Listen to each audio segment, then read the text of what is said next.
Test.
To see the full bracket of this tournament, as well as some blogs written about European League esports, as well as just esports in general. Myself, don't worry, you can see my beautiful face in just a few short seconds. But while we wait on that, let's talk about today's game. So today, Game of Drones will be facing off against Ladon Esports. So if we head over to the Titan Gaming tournament just quickly and look over to these brackets, I'm going to talk you guys through what's currently happening and just the context of this game. So of course, Ladon Esports versus Game of Drones. This is round 2, the best of 3 of the upper bracket. So before this game, Ladon Esports faced off against Frantic 6. They actually won out that game. So these guys have beat Frantic 6. That's a pretty big one heading into this match. As well, Game of Drones, they've beat off Vanguard Gaming. So both of these teams, this is a pretty big match. This is in the upper bracket, obviously. So you'd expect the best to come out of both of these teams. So without further ado, I believe everyone in this lobby is ready. Let me just get the final confirmation. Indeed they are. So yeah, let's get straight on into this. The first map of the day.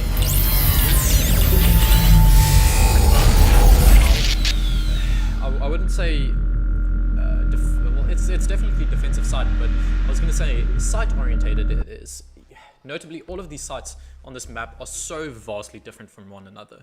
The one common denominator I see in all of them, though, is the hard breaches, how integral they are to this game.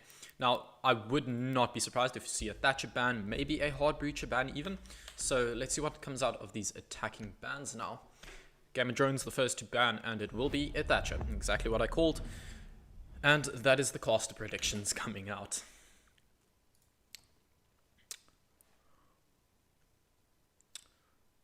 So let's see what the second ban is that comes out. A Nomad, actually. So pretty interesting one there to come out. We know how powerful runouts are on this map. I mean, just running out from, what, Garage or even just spawn peek in this map in general. It's a very large map and you can very easily spawn peek onto this map. So to see that Nomad ban come out will definitely counter all of those runouts and spawn peeks. And then the Mirror ban actually coming out. It's a pretty interesting one to say the least. Yeah, it's a default ban though. I mean, we know how useful Mirror is these days. And then the last ban out will be Maestro. Pretty common one we see these days. Maestro obviously used for those evil eyes. You get a lot of intel out of him, as well as just it forces you to deal with the Maestro turret. So obviously it out, but so either use a Twitch drone, zap it out, Ash charge, whatever, Zofia charge, name it. It adds to that utility meta. Now getting straight on into this. Game of Drones, they're starting on defense. They're going to CCTV and cash room as their primary bomb site. And notably, no hard breach denial, although you do have the mute. I don't know if that's enough. On the attacking side, though, they have the Maverick and the Hibana, the two hard breaches there. We know how effective the Maverick tricking is on this wall. So I would not be surprised if that came out. And then on the defensive side, the Wamai 6-pick. So got that Wamai Jaeger combo. Throwables will definitely be counted heading into this. Attackers need to locate and defuse bombs. So let's see how they set this side up. If anyone did not know, what the Valkyrie is currently doing is if you actually shoot open the wall before you reinforce it, it allows for better sound propagation on through that wall. Although, because they don't have a bandit, I don't necessarily know. Obviously, it helps. You always want sound, but it's not as crucial as when you're going to be bandit tricking. When you're bandit tricking, that's almost a must. You kind of have to do that, otherwise you aren't going to hear those thermite exothermic charges being placed onto the wall. But nonetheless, let's look at what this defensive lineup holds for us. You see the heavy utility stacking here onto this catwalk area. See the Valkyrie cams being chucked out in garage, as well as those mute jammers, the Jaeger ADSs, the magpies, the barbed wire, the deployable shield, all of it just being absolutely thrown out this catwalk area. They don't want to lose control of this. As well, on site there, you got the one deployable shield inside of that doorway area from cache to CCTV. And then got the one player, the Valkyrie, here roaming inside of the bedroom. So definitely a quite stacked defensive lineup. And the Valkyrie actually there looks like she might go for some spawn peeks with the D50, but decides to back off of it, maybe just throwing out Valcam. Indeed she does. So the attack's now making quick work of entering onto this rooftop area. They want to take control of this as quick as possible, and oh my word, they actually spot the player on the cams. IQ trying to spot out the player from below. Does not seem like she knows of the Valkyrie's positioning. Unfortunate there that they have to miss out on that. Currently spotting out the Jaeger Magpie. Trying to shoot that out from down below, but the vertical beams, the iron bars are getting in the way. And Sebi actually is trying to Maverick check, but a C4 comes flying his way. He's on about 15 HP now. That's a pretty big one to lose, because if you lose that Maverick, you're not going to be able to breach that wall. See the Maverick here doing what he can to get this Maverick trick off. It's like a bit shoddy work, but eventually it does come out. So now the main breach has been opened, and Ladon Esports, they can start pressuring onto this area. Notably, they still have the player on catwalk here. That is Wicked on the Wamai, so he can help with that crossfire. As well there, the smoke on the top stairs. Spots the player in construction. Sprays out the SMG-11, but the recoil proving just too much. Does not hit one single shot onto the attacker down below. Now giving away his own position. The attack is now situated outside of this main breach. They can push on into this. However, they need to be wary of this crossfire being held. Nades coming out, taking care of the deployable shields. Looks like the final push will be coming out very shortly. IQ has down below, so that vertical play is not an issue for the attackers. If they want to go for that pont, they can. The Ash rushing on in, goes for the connector area, sprays on, gets Wicked, connects onto the Wamai, but the Valkyrie fragging on back. A trade coming out in favor of Ladon Esports now, as the defenders definitely, Game of Drones, as the defenders definitely have the HP advantage as well. They've still got sight with about 40 seconds. Sees the drone spots the Jaeger, whips on out, gets the kill onto the Hibana, and that is the man count now in favor of Game of Drones. Trying to answer back Mario and Nixtro. They're trying to get onto that smoke. The smoke whipping out the smoke canister, but eventually that's going to bite him in the ass. The crossfire being held, the Maverick going down, that's the diffuser dropped. However, answered back by Mario, but the Valkyrie from sight getting a double for himself. Nixtro left last alive in the top red stairs. SMG-11 in hand, but it proves to be futile. The Valkyrie, Vlad, there getting a 3k for himself on the round. Great work for Game of Drones. Take the first defensive round.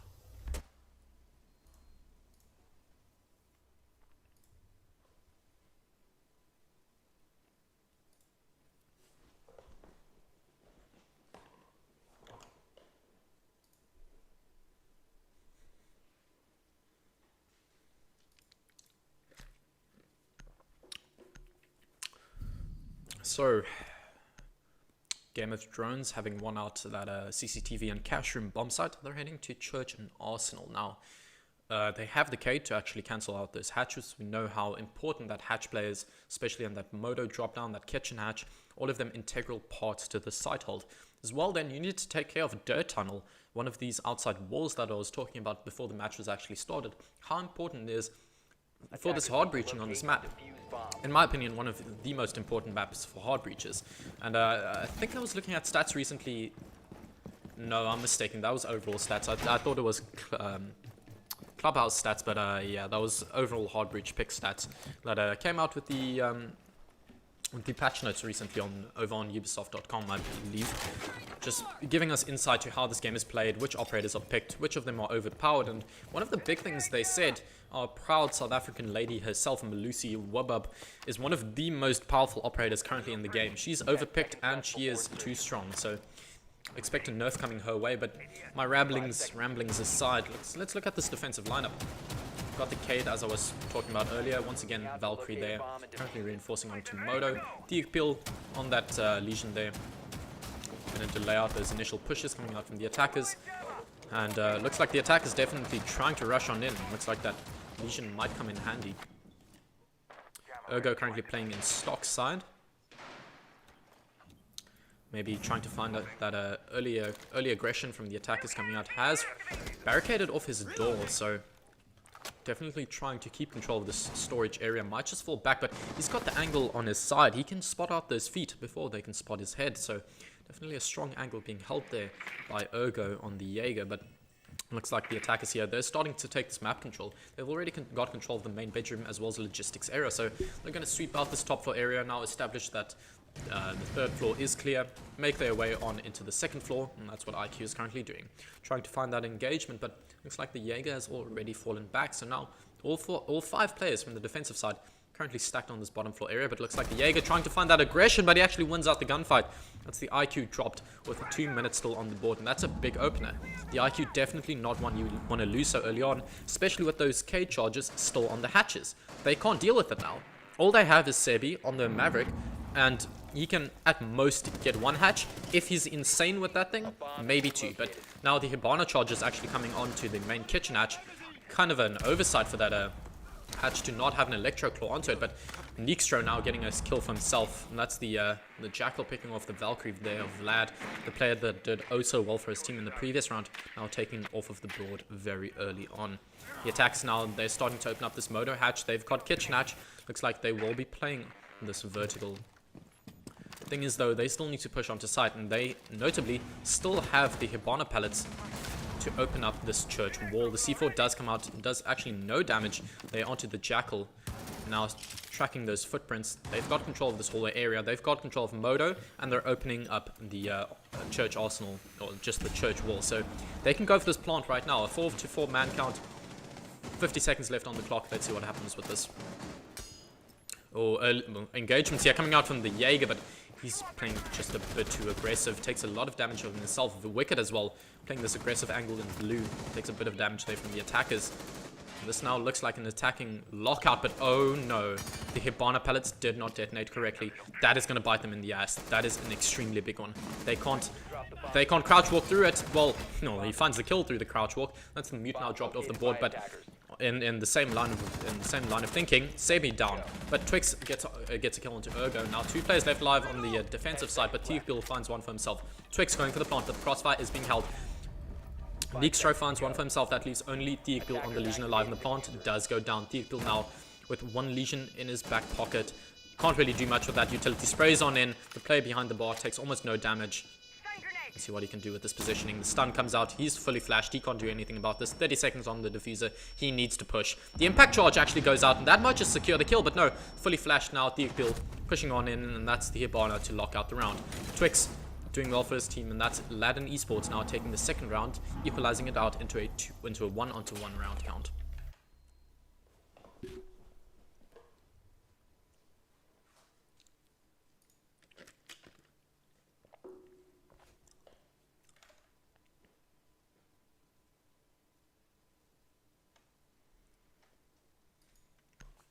So they will be heading back to Church and Arsenal, and actually we see Strider there teasing out the Montaigne. That would be a very interesting one, because Game of Drones, they play a very stagnant defense. They don't pressure you early on. They don't try to find those, well, they try and find those early gunfights. Case in point, Ergo on the Jaeger in that previous round, but it's never too over aggressive. It's always kind of muted. They play it safe. They fall back to site. They play that passive game. And saw that happen in the previous round. I mean, it came down to the last few seconds. The plant eventually came down in church. So the Montaigne would have been quite an interesting one to see in this game. I think it definitely would have benefited them. But that being said, you want that as much as utility as you want. I mean, look at how stacked the attacking lineup is already. Strider, you kind of need that soft breach as a one-up onto that lineup. But looking at the defensive lineup now, Smoke there whiffing his shots onto that drone. Unfortunate to see. Let's see if... Oh no, they're all whiffing. This is not good. Looks like a PlayStation lobby. I was actually casting a PlayStation game earlier on this week. It is an absolute nightmare watching them struggle to shoot the drones. So if you don't know, Wicked, the reason here he's using the TCSG to actually open up below this kitchen hatch is if you have an impact grenade, you can actually chuck it on up there, actually cancel out the Hibana pellets being thrown on there. So you can essentially trick that hatch, they call it, impact tricking the hatch. Cancels it out, makes it so that the attackers can't actually open up that hatch. But let's see if the attackers are aware of this and if they can take this map control early on. And Strider's already doing that. The Ash here already taking control of this garage and CCTV area, although there's no roamers currently playing upstairs. And this is what I was talking about. Looks like a bit of a bit of a hole being opened up here, but no one to back it up. That's what I was saying. The Montaigne would have been so useful early on, but actually Ergo is playing on this eastern stairs side. See if he finds an early engagement, because the Ash might just waltz on into him, but no, he heads into construction. So you see there Twix, I believe that's Twix on the Hibana, already pressuring onto this kitchen hatch area. As well, Neekstro here with that ITA 12S shotgun, the secondary shotgun, but he finds the early engagement with the Bandit, gets the open, and that's a pretty big one. Bandit, a very bad positioning there for himself. Finds the second, Neekstro's on fire, tapping those heads. Well done to him, gets a double for himself, and now Game of Drones at a big back foot heading on into this round. See Vlad there on the Valkyrie pressuring from that motor side, just trying to put some early aggression onto these attackers because they kind of need it right now. They've already lost 2 men. They can't give up any more map control as of yet. And now the Maverick actually opening up this hatch, but he gets shot from the side. A great kill coming out from Ergo. That's the Jaeger playing up aggressively upstairs. Never cleared out by Strider. We saw them almost coming into engagement, but he finds a second. Ergo gets the kill onto Neekstro. That's the top fragger for Ladon Esports now, off of the board, but from the side, the IQ finishes out the job. That's Mario to get the kill. The G8A1 being called by a lot of players the best gun in the game at the moment, definitely being utilized there. Gets the kill onto the Jaeger there. Definitely one to open up the lineup from Game of Drones. Now 2 players left on site. Vlad on the Valkyrie inside of Moto drop down, as well as the smoke here from Dierbil currently playing in Dirt Tunnel. So they can win this one out on time. Still 3 smoke canisters left in the back pocket, as well as Vlad with that nitro cell. So see if they can still lock this one out. The attacking side of Ladon here, they need to start pushing, but the smoke finds an impressive shot there through the hatch. The headshot with the SMG-11, and Vlad now getting pressured from all sides in this area of church now, but gets shot from the side. Smoke now left last life, trying to shoot out those gas canisters, but whips out the shotgun, can't do anything with it. That's Ladon Esports to take another round. A 2-1 lead now in the attacking half. Great gunplay there being showcased by Mario, locking out the kill onto the Jaeger, opening up that defensive lineup, and eventually getting that kill as well there onto the smoke. And if I'm not mistaken, he might have gotten the kill there onto Vlad on the Valkyrie. Not too sure about that one though, but still, well done to him.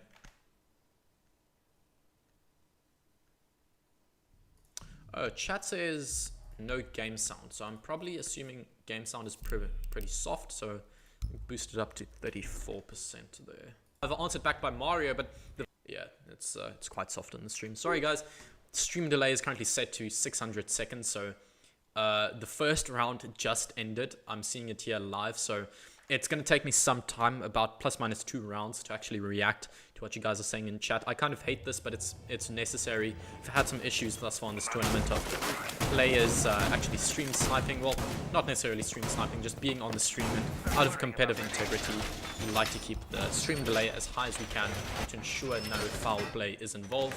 But ramblings aside, let's look at this defensive lineup, actually reinforcing all of the panels here into this garage area. Got that Wamai Goyo combo.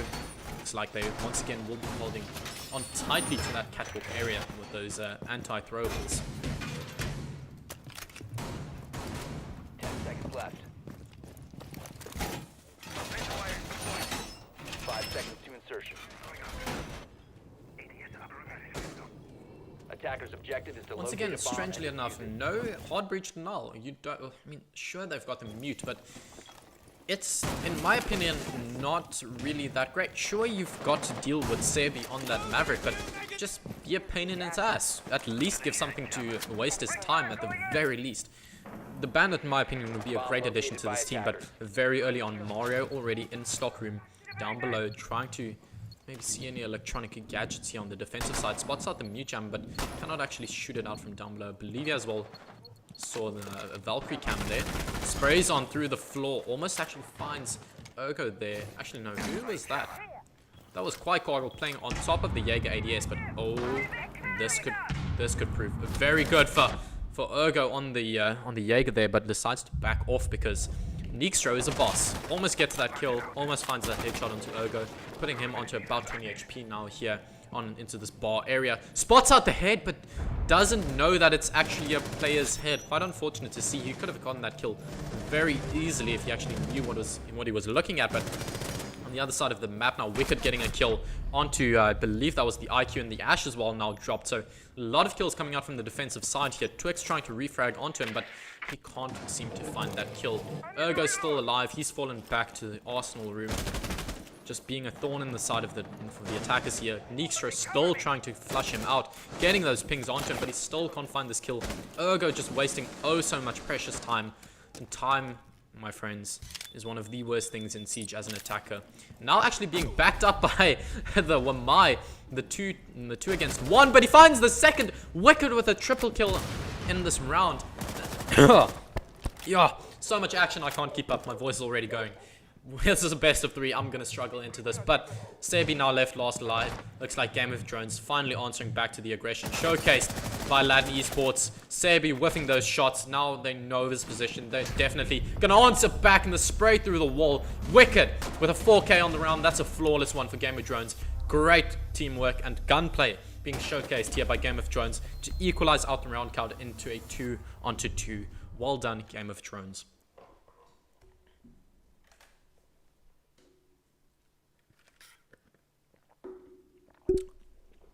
So now they've won 2 defensive rounds on CCTV and Cash Room. They can't head back to it for the rest of their defensive split. And I gotta give them some respect at least. They've gone to gym and bedroom. They've seen, okay, Church and Arsenal is not working out for us. We kind of they got fucked on the bottom stairs. They didn't win 1 round. It was a shit show. So heading to gym and bedroom. Got that castle play. I'm really interested to see where those castles actually get put up. And notably, again, where's the Bandit boys? What the hell is this? I want to see a Bandit heading into this because we know how important this jacuzzi wall is. Once you've got control of that, you can start pressuring on from the windows, logistics, and this jacuzzi wall. So once you have that, just 90 is pinned, you can start to go for the plant on gym. It's once you get that positioning, you kind of won the round. One thing I've really not seen enough of, in my opinion, is those proximity alarms. The one Castle here is bringing on Wicked. And I think that is down to not enough operators, or, well, flip side, very niched operators having them. Castle, one of the operators notably that has it. I believe Kavera, Oryx, who else? Frost maybe has these proximity mines. And that just means no one's ever really going to pick it in a competitive sense like this. It's not... If you want those proximity alarms, it's too much of an investment to pick off onto an operator you won't necessarily have brought just for those proximity alarms. It's not always worth it. So bringing that castle I want to see how these proximity alarms work in the favor of Game of Drones. Notably, looking at these castle barricade positionings, one here between gym and the bathroom hallway, and then on gym window. And let's look where this last one is. It's on into logistics, so they're not going to deal with logistics. They're just going to say, okay, you can open this hatch, but it's castled off. You can't really do anything about it. Yep, and that's Thermite there, Sebi, already opening up the jacuzzi wall. That is why I said you bring the bandit, because that was, what, 10 seconds. He placed the exothermic, he detonated it, now they have control of jacuzzi wall from a rappel in the hands of Zofia with the M762, one of the strongest guns on the attack. It is not something you want to happen, because now that entire hallway is pinned down. If any of you are familiar with chess terms, that is like your king being trapped by a bishop, what do you call it? I have no idea what you call it. Damn it, I was gonna try and be smart with some chess terminology and now I just look dumb. Damn it. Anyway, ramblings aside, Vlad here on the windows getting pressured by, I believe that's Neekstro on the Jackal there. Looks like the defense actually from the side of Game of Drones spread very thin. Got two players here in cash, but the first kill does come out in favor of Strider. That M762 I was talking about. Oh, so good. And that is why the jacuzzi wall is so important, because once you lose control of it, it's pinned. You can't rotate through it, and that was one of the most important rotate spots for the defenders. You can't really play bathroom now. It's completely pinned down. You need to start playing these defensive angles aggressively, because you're just gonna get locked out by the attackers now. 3 to 5 man count in favor of Ladon Esports now. This is looking like a complete lockout for the attackers. Flash is coming out in a quick trade. Quite Gargle getting Neekstro and Twix getting a kill onto Theekbill. Now 2 players left, last live on the side of the defenders. The castle swings wide and somehow gets the kill onto Strider, but Sebi answering back with the kill onto Wicked the castle. Now left last alive is the mute here of Quite Gargle. Still got that nitro cell in hand, but in a 1v4 with the SMG-11, 17 ammo capacity, what can you do about it? Goes down below, maybe, well, he could be able to actually deny this plant if he knows where this is coming out. Rips the C4 and he actually, no, just too late. Still gets the kill, but just a fraction of a second too late. Now in a 1v2 scenario, this is very winnable here for Quite Gargle. One the player on the window, one, well, both now on the windows. This can be a hard fight, especially with those castle barricades. I was praising these castle barricades early on, but now it's biting them in the ass. The one player drops down to maybe play that time, but he doesn't spot out the Hibana? Oh, the Hibana's outside. My fault. Yo, Hibana there taking the kill. Great work by Twix and his team of Ladon Esports, taking the 3-2 round count now on the attacking split, and that's something pretty big, because Clubhouse, I was talking about before heading into this matchup, how defensive sided Clubhouse is, and to see the attacking side now with a 3-2 round count lead, it's something completely unexpected. A 3-3 on your defensive side on a map like Clubhouse is your absolute bare minimum. If you go 4-2, that's kind of more expected, winning 4 on your defense, but they might lose this 2-4. If that happens, they are genuinely screwed heading on into their attacking lineup unless they pull out some insane strats.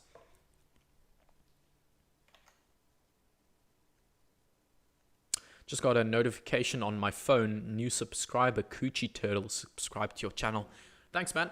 I appreciate the support, trying to grow out this channel as much as I can. I want to stream some games on my own. Oh, thank you so much to Titan Gaming for this opportunity. Let's take this drone phase to actually quickly talk about that. Titan Gaming, one of the up-and-coming tournament hosts in South Africa. So far, this tournament has been going pretty well. Got some big names in the South African scene in this tournament. The 10k prize pool, sponsored out of pocket. The entry fee going to the admin staff, getting split between us as a commission fee. So thank you so much, guys, for supporting our very first tournament thus far. Obviously, I am officially signed with Titan Gaming as a representative. We're currently writing on the Titan blog, just some general opinionated pieces, as well as esports talk, giving some updates on the European League over on there. So be sure to head over to titangaming.co.za for updates on anything in esports or just this tournament. You can view the brackets, you can view how the teams are doing, which teams are entered, and which teams have actually lost out, because this tournament has been going on for 2 weekends. Already lost a few teams to it. So definitely big news here. Thank you so much to Titan Gaming and Salas Cars for this opportunity. But ramblings aside, let's get straight on into this round. The defenders here, They've got TFPL on the Cade, but still no bandits. And actually here, Wicked, I was talking about this in the very previous round, is how the proximity alarms are on very niched operators. But Wicked, he pulls out the niched operator. He now has the Caveira, and notably she has those proximity alarms. So quite interested to see where she actually placed those out and see if that works in the favor of Game of Thrones at all.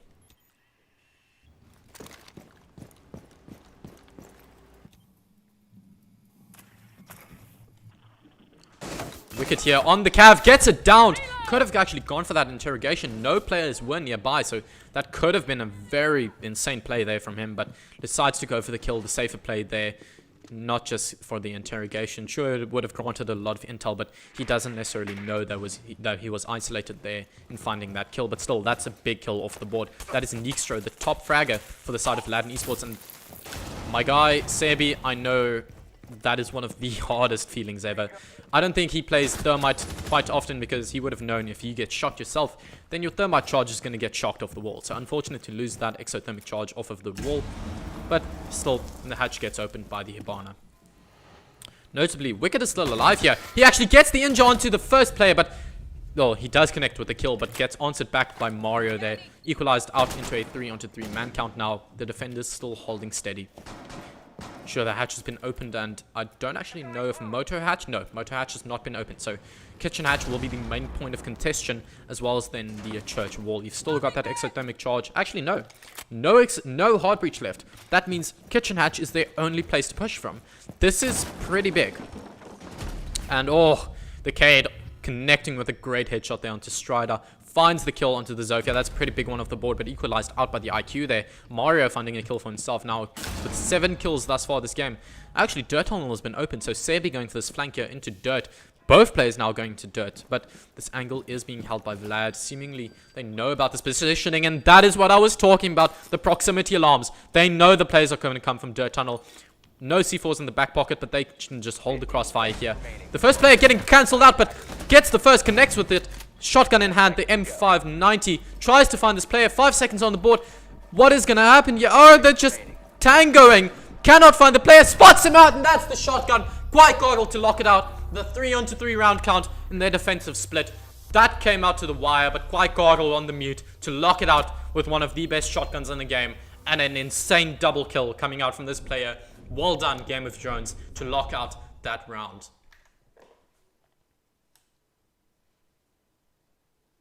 Is one.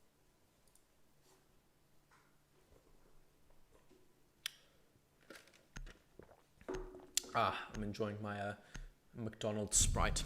I've seen all the memes recently about a Sprite from McDonald's. I just decided, screw it. I was ordering a Big Mac, might as well throw on in a Big Mac meal and order myself a large Sprite with it. So I'm enjoying that. It's definitely helping in maintaining my throat's health throughout this game. This is going to be a best of 3. I'm still going to suffer throughout all of this. My throat's already sore, but I'm suffering for you guys, bringing the best content out here. And I actually want to talk about this this overlay quickly. I cobbled it together quickly before, actually I think about 2 days ago.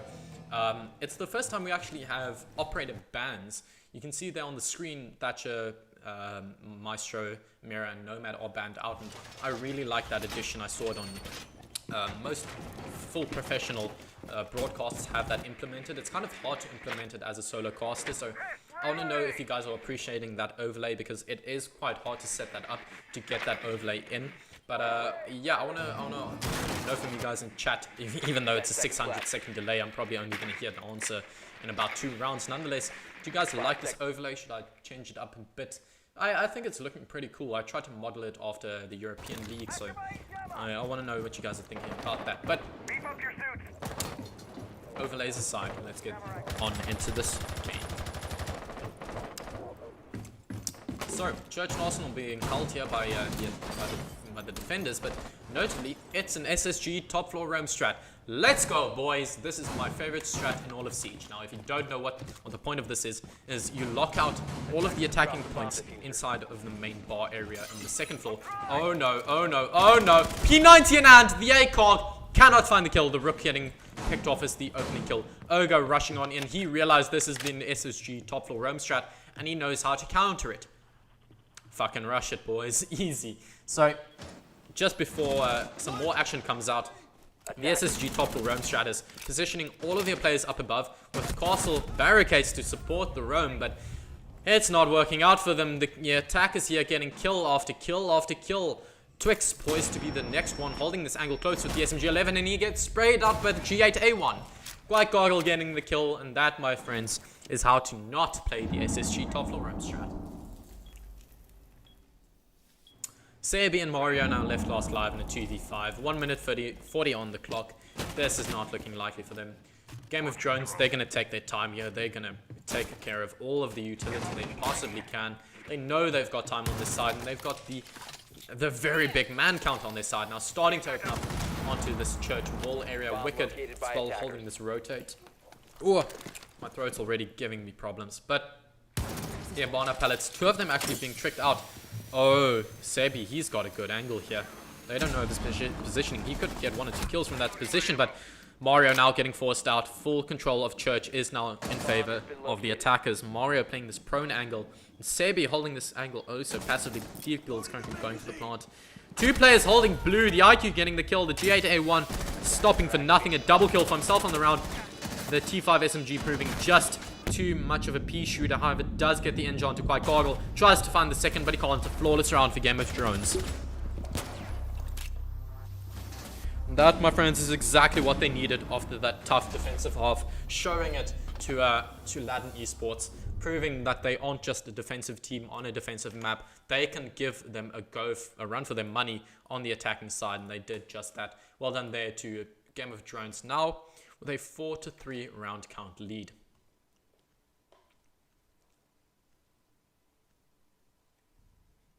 People in chat, Wicked is too good, Godly himself, better than Godly, such a gamer.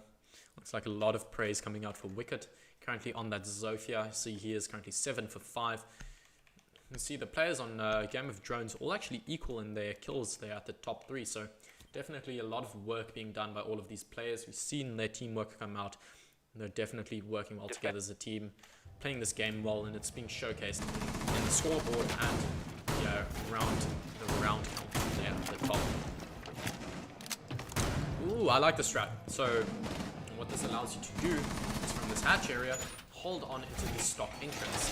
Now we've seen on Ladon Esports attacks how many times the IQ likes to quickly enter onto that stock area. So that angle being held can definitely counter out the rush coming out from, well, what in this case is quite Gargle on the IQ to get that vertical play. So definitely a nice angle being utilized there by the defenders. And heading over onto the main bomb side, you see the deployable shields coming out, and once again actually the castle placing it on into this main CCTV window, as well as the construction window, and actually know where this last one is currently placed. Last one will go onto the catwalk CCTV window.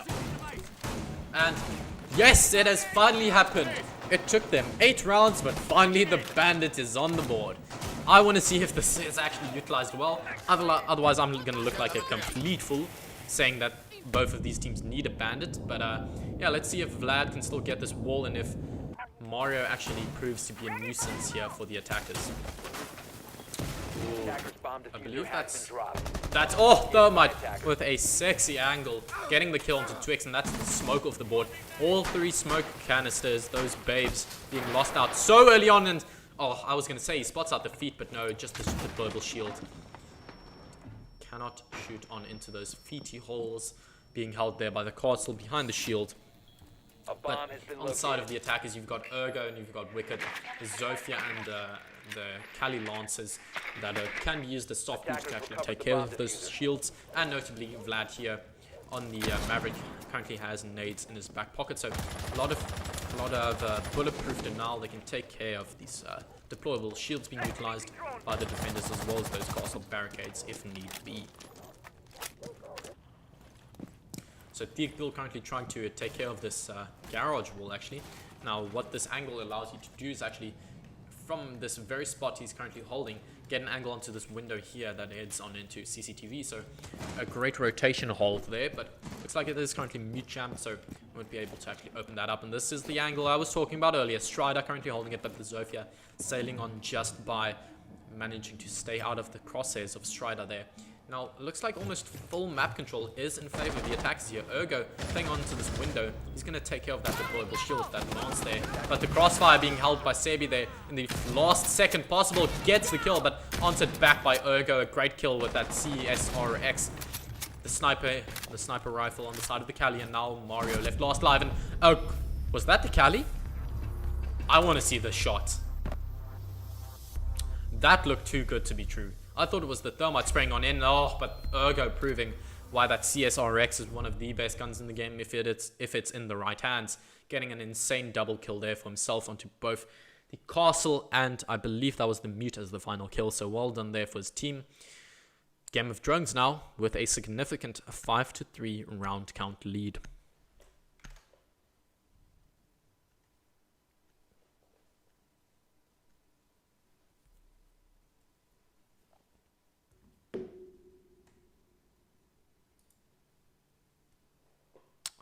So heading to Church and Arsenal now for the first time? No, second time. Game of Drones won out in attack there. Oh, the 200 IQ, the 6-pick off of the Bandit onto the Bandit. Now, if you guys don't actually know, don't play in high tier games with operator 6-picks, is you can actually 6-pick off of an operator, but currently in the game, if you opt for that 6-pick, you don't actually have a grace period. If that timer runs out and you haven't picked another operator, you're going to get defaulted to the operator you previously picked. So I believe that's what happened there to Mario. Unfortunate that he couldn't utilize out that 6-pick, but still, the Bandit, I was talking about it earlier, a very influential operator, and SSG top floor roam strat, let's go. So I'm gonna take this prep phase to talk over this because this, like I said, is my favorite strat in all of Siege. What you do with the strat is you obviously reinforce out those CCTV as well as jacuzzi walls, and you play, notably, you play either in cache, construction, bedroom, or gym. You open up those hatches and you allow for rotates as quick as possible. Sure, the castle isn't currently on the board. That is one of the biggest factors in this hold, because if you can castle off this doorway, you can get very easy rotates through this moto hatch. So if you pan on over here, you can drop through this gym hatch and then go on into the moto hatch. But Wicked, why did you have to do that? Getting the Bandit oh so early on. The operator I've been praising so much, getting absolutely locked out each and every single time as soon as he spawns in, but a great angle being held here by Strider, one of the very old angles in this map. I remember Coconut Bra doing a video on that angle in 2017, if I'm not mistaken. Yes, because that angle existed. That was basically the only angle you could use to actually defend this bar and stock area back in the day, when that was the third of 3 bomb sites on this map. You if you had to defend it, you were kind of screwed. So that angle definitely saved a lot of ranked teams after watching Coconut Bra's video. But let's see what the attackers can do with this now, because notably the entire top floor has been cleared out now. That means they don't have to worry about these pesky roamers. So you've still got the Mozzie here at the bottom, top of... I want to see what this is called. Okay, this is storage. This is stock. I constantly get storage and stock confused. It's kind of useless to have two oh so similar rooms so close next to each other. You just constantly get confused 24/7. But it is now confirmed where Neekstro is currently playing. That is storage. The other one is stock. So easy. Let's get back on into this deal and see if they have control of Moto hatch, but they can still open up this kitchen hatch. No Kate on the board, so Hibana should be able to open that up if a C4 doesn't come sailing on into the floor there. 2 C4s still in the back pocket of both Twix and Neekstro, the Mute and the Mozzie. Mozzie trying to find that early engagement there with Wicked on the Maverick. The M4 not proving to be good enough. Takes a lot of damage there from the Mozzie with, I believe, the Roni, but the whiffed nade actually, the C4, the whiffed nade forced by the C4, having his life spared. But Twix swinging on wide gets the kill to Vlad, equalized out into a 3-on-3 man count now. With with this G8A1. Oh, I don't know if he actually spotted out the play or if that was just a pre-fire, but so close to finding that headshot there onto the mute of Twix. Playing a bit too aggressively, but Neekstro here on blue. Here's the player coming down blue stairs. That is wicked. They need to go for this plant. Thiekpil has the diffuser. Forces on in, but Thiekpil from the flank drops on in through the kitchen hatch. Now left last alive. Stride on Twix, but he finds the opener. Twix now left last alive. Gets the kill, and that is a wicked now left last alive, and the diffuser does not get planted. Ladon Esports to take the defensive side.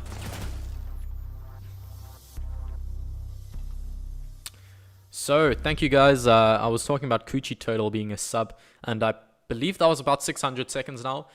Thank you, Francois Steenkamp, for the subscribe to the channel.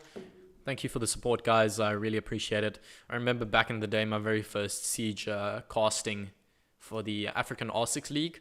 I had 0 viewers over the entire thing. I was doing it for fun. I do this because I enjoy it, not because I'm getting compensation or because I try to, I don't know, get a standing in the R6 community. I just genuinely enjoy watching these games. I've been watching Pro League since Operation Red Crow back in the day, so it's been a dream of mine to be in this position, and I really appreciate you guys' support.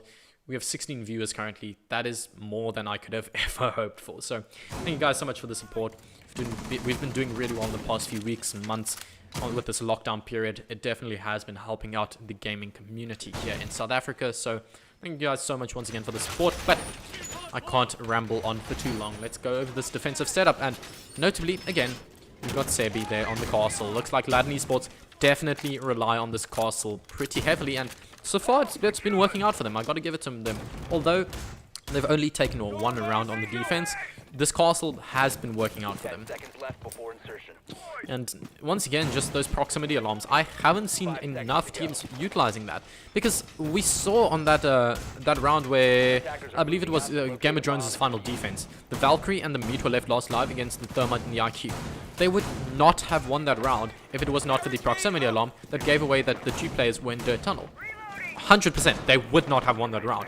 It is crazy how good this one piece of utility can be in just changing the outcome of a round, especially so late on into a round. But let's see if it once again has that big of an effect, or if it's just neglected. Yeah, Nade doing it, just that tad bit of team damage there onto Ergo. Negligible damage there, but still, you never like to see the bit of miscoordination by the players on the side of the attackers. See the Cali once again being brought. We saw how good the Cali can be in that round, attacking onto CCTV. And see if they can utilize this to the same potential once again. The opening kill, however, going to Neekstro there with the P10 Roni playing down below in dirt. I don't know where Wicked actually was. Oh, that was onto Jacuzzi. Yeah, that is a nasty angle. So if anyone doesn't know, you can use this angle here in Jacuzzi. Just open that up and actually get kills onto the players on Jacuzzi balcony. Definitely a very strong angle. And just showcased to us right here, right now, how good that can be. Because now, Maverick off of the board, they don't have any hard breaches left. So, Jacuzzi wall, it's locked out. And, well, Mozzie with the P10 Roni, that's Neekstro to find a second for himself on this round. Definitely doing well for his team on the roam work. Trying to equalize out the round count now. They're giving this their everything.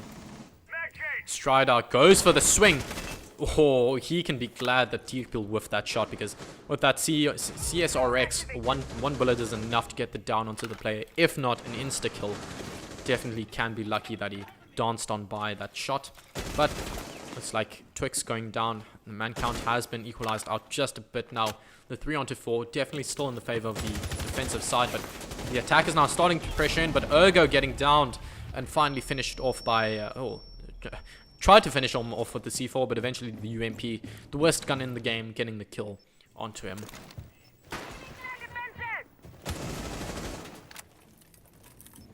So the player is currently isolated in cash. That is, I believe, the Jaeger there, but he finds the kill there onto Vlad, goes for the second.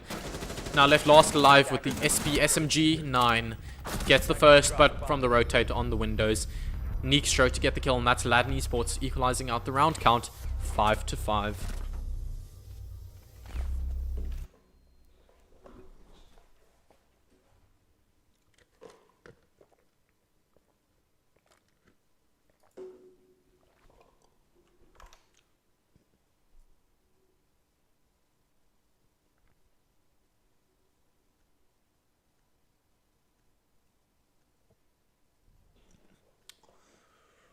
Ooh.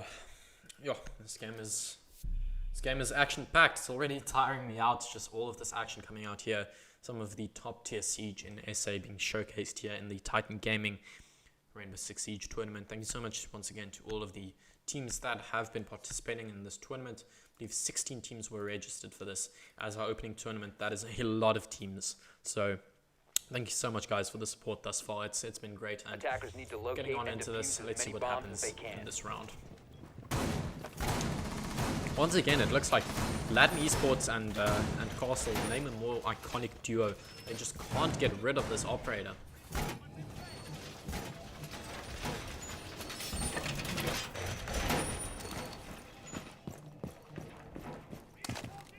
Once again, it looks like the same spots for those Castle barricades.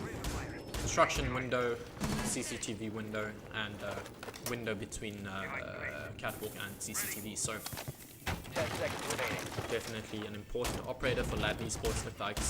Looks like they are relying on this quite heavily, to say the least, bringing this each and every single round. And one thing not a lot of people actually talk about is the combo of a mute and a castle, because once you place that mute jammer down below a castle barricade, unless you have a soft breacher like an Ash, a Sophia, or even the Lancers from the Cali, you don't really have anything to deal with it, because breach charges, they are cancelled out. They can't detonate within the vicinity of the mute jammer. So if you don't have those soft breach operators, you need to take care of it with melee. But now the Maverick is starting to advance the main wall. It is currently bandited, but it does not look like that's going to stand in his way of opening up this main wall. Neekstro currently roaming down below here in the basement area. See if he can find anything with this. We've seen Neekstro be very influential for his team, finding those early picks on the roam. Let's see if he can do it once again. That's the angle I was actually talking about earlier, but in the meantime, Twix finds the kill onto Vlad. That's your soft breach off the board in Zofia, so that's a very big one so early on. Vlad saying nice shot, so I'm kind of sad we didn't see that one, because it was an SMG-11, and I mean, surely it would have been at long range, and I always like to see those high recoil guns used at long range. But the Ash taking a bit of damage here through the wall, sprayed through, but Neekstro getting a kill for himself. A great one there on the roam. Neekstro establishing why he is one of the best fraggers here, currently in the lobby, currently 10 for 8. Well done to him. Closely followed by Wicked, but definitely currently has the kill lead. And Mario getting a kill onto Teakbill. Now Wicked and Quakegargle left last live. Maverick trying to open up logistics hatch with his flamethrower, his blowtorch there, but oh, the sexy shot coming out from Quakegargle onto Strider. Equalizes out the man count just a tad bit, but still a long road ahead if they want to clutch out this round. Sebi is currently playing on into bathroom, but the flank as well. Neekstro pressuring them. Gets the kill, a great one there for Quakegargle on the UMP to finish it off. Sebi with a great one for himself. The worst gun in the game, coined by a Canadian, but it can still do damage when you're not expecting it. Great round for Ladon Esports. Now they actually have the round count lead, so it's either Game of Thrones push this into overtime, or Ladon Esports take the map outright, because they are now on match point.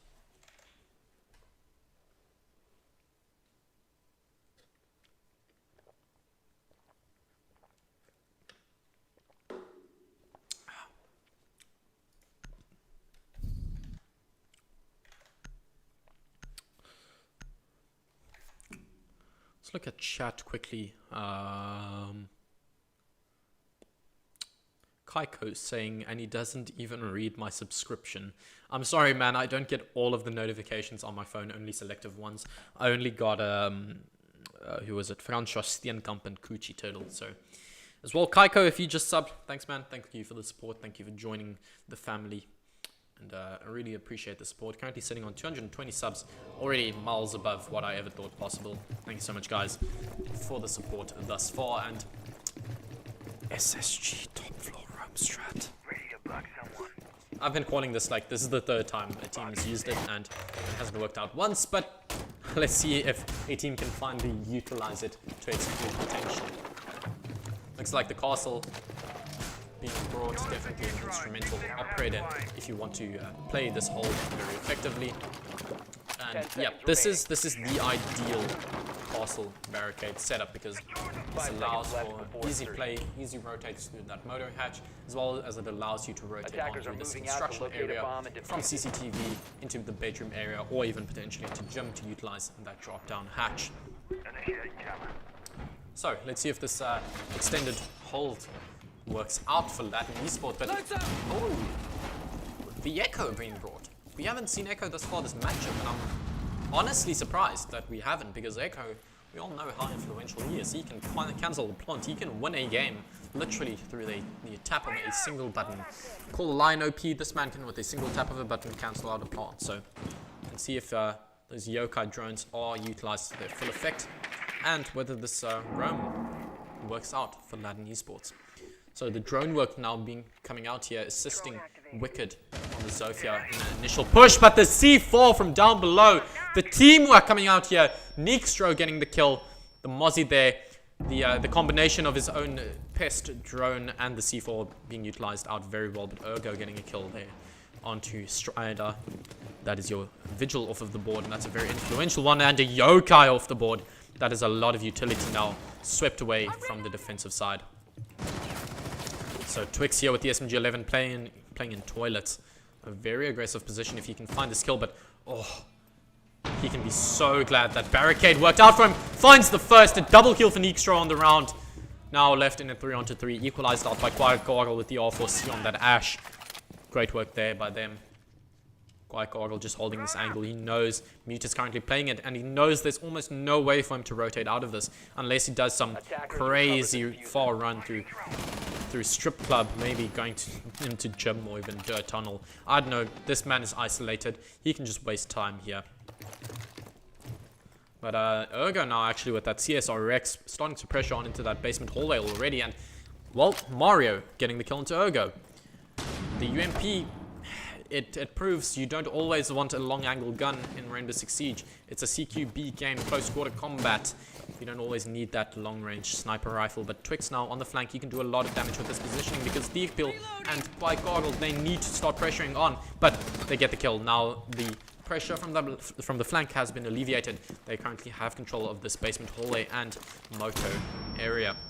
They can start, well, they start opening up the wall, and now they've got an angle onto the site.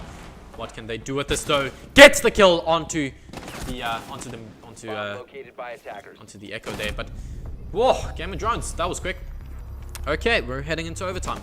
Let's go, boys. Yeah, that was just quick and effortless almost. The attackers just instantly rushing onto site, proving why you can't count any team out ever in this game. You can have 1 second left in a 1v5 with a diffuser in hand, planting, and you could win it out. I mean, you can never write a team off, and that was showcased here by Game of Drones, pushing it to the very end, forcing it into overtime now. Let's see what they can do with this. So, Game of Drones, they're going to be starting on the attacking side. Now, thus far, both splits have gone 3-3, 3-3. So no inherent advantage for either teams based on this map alone, based on this match alone statistics, but I would not be surprised if there's a slight favor towards the defensive side. But just quickly, thank you so much, Joshi20, for the subscription. Thank you, my man. I appreciate the support. Attackers need to locate and defuse as many bombs as they can. So, Ladon Esports starting on the defense once again, bringing out that castle, heading to gym and bedroom now. I'm being a bit stumped on what these sites were called there for a second, but it's gym and bedroom, one of the OG sites on this map. Let's see if they can hold this effectively. Sometimes I think back to pre-map buff for Clubhouse, and I'm just like, what the hell were the map designing and thinking initially? Like, this construction area just makes so much sense. Just having 2 separate areas on the 3rd floor, just, it was whack, man. I don't know how we ever played on that. So rotations being opened up between gym and bedroom now by the smoke here with that M590, one of the best shotguns in the game. The British shotgun there being utilized pretty effectively as well. Sambi there, I've been calling it out every time, but you can't deny its effectiveness. Those proximity alarms, definitely a big thing to have in your lineup. So Strider looks like he will be the first point of contention, helped out here by the Mozzie, but the main wall's actually already being opened out. The C4 gets ripped in the injure onto White Cargill. He is isolated completely. No one's gonna be able to heal him up, so he's isolated. If they go for that heal, it will be kind of hard to get that off, but the main wall on into CCTV has been opened up now.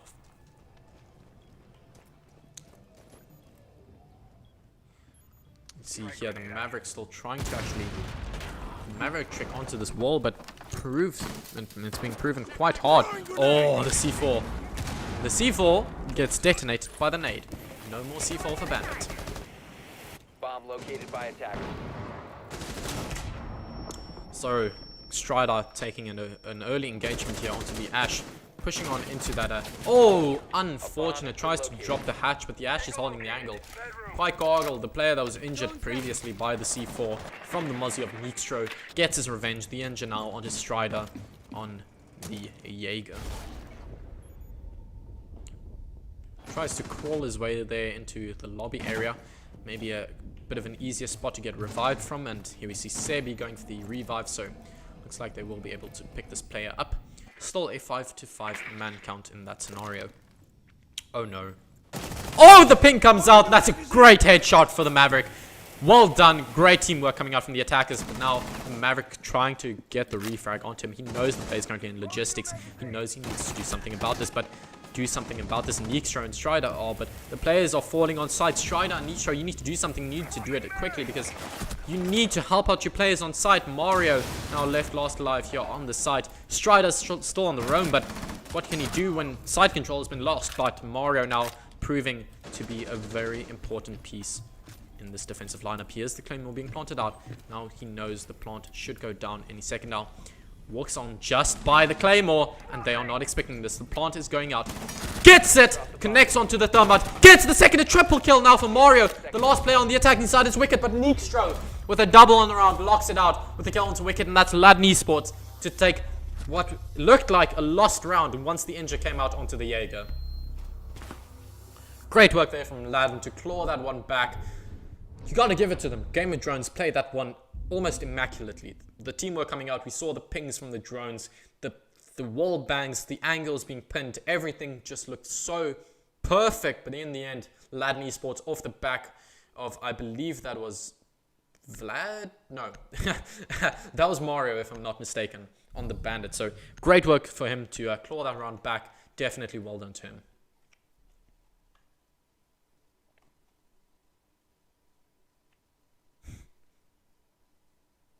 Crushes Gaming in chat says, Kanye best caster confirmed heart. Love you, man. Love the support. I mean, if you want to say that into Patchy's face, I'd be more than welcome. I gotta give it to him. He's been a really good co-host. Objectively, Patchy is the better caster, but I'm the better siege caster in my opinion, if that makes sense. He doesn't know that much compared to me. I try and stay humble, but like objectively, he knows less about siege than I do. So Patchy has definitely been a very good partner, helping me develop my casting skills thus far. And yeah, definitely thanks to him. I mean, he's walked a long road with me. We've casted hours upon hours together. Thank you to him as well, but thank you to you guys. This would not be possible without y'all, so thank you so much. This is going to be one long night for Kanye to cast, lol. My condolences, Kanye, from Crushes in chat. Man, I've had some insane games, don't you worry. I remember back in the day, what was that? That was African R6 League, yeah? That was, I casted a, was that best of 5 or best of 3? Because I remember I've casted a best of 5 for, I believe that was, let me think, what's that name again? Let me open Discord, what's the name? Not Metal Stack, Esports Faction. Back in the day, I casted a best of 5 solo for them. That was insane. My voice was fucked by the end of it, to say the least. And for African R6 League with Patchy, I think, I casted until 2 in the morning an 80k game. That was an insane one, to say the least. I've had some ups and downs casting Siege, but what can I say? I enjoy this, man. I definitely enjoy this a lot. So thank you guys for the support. You guys make this possible. But talking about this round now, one player currently isolated in garage. The angle is being held by Zofia, and a flick coming out from Strider. The low sense flick. He saw him slowly panning out. Looks like he's playing on a laptop trackpad, but the spray through the wall onto the Jaeger. Mario connects with that G8A1, but instantly refragged by Quite Gargle with that C4 being ripped out of his pocket. Twix now taking a lot of damage. So the attack is now definitely being pressured on, taking care of that default cam and that utility in the Wamai charge. Oh, the Valkyrie with the great headshot connects onto the Hibana, but injured by Mario there with the G8A1. But Sebi there, spraying through the wall, gets the kill. The confirmation of the downed player. Now two SMG11s, the British combo to lock this one out. If Game of Thrones lose this round, they lose Clubhouse. So they need to win this one out if they want a chance at still winning this map. Sebi and Mario, 1 minute 10 left on the clock. Diffuser in the hands of Sebi. They've got control of both Catwalk and the main breach area, so they definitely have a lot to play with here. But on the flip side, Quite Gargle still has control of Cash with no C4 in his back pocket, but Deekpeel, 3 smoke canisters. He can do a lot of damage with that if he so wishes. Now, Sebi rotating on into the Catwalk area. Looks like Mario and Sebi will be pressuring on from this same area, consolidating that pressure. But notably, I don't believe they've actually opened up yet. They don't have a rotation. They need to jump through this window, and that's going to be precarious to say the least. The Smoke Babe's being ripped now, but he spots out the feet. Now knows the player is placing on the exothermic charge, spots out the feet once again, but now the rotation being opened up. Playing with this M590, looking for this close quarter engagement. The Smoke Babe's coming out. That's the last one being utilized. Swings wide, he gets the kill into the IQ. 1v2 scenario, gets killed by the Thermite, but Game of Thrones to lock it out. Deekpeel with that SMG11 swings wide and gets the Thermite of Quite Gargle. They are still in this. You can't write them off just yet. This is going all the way.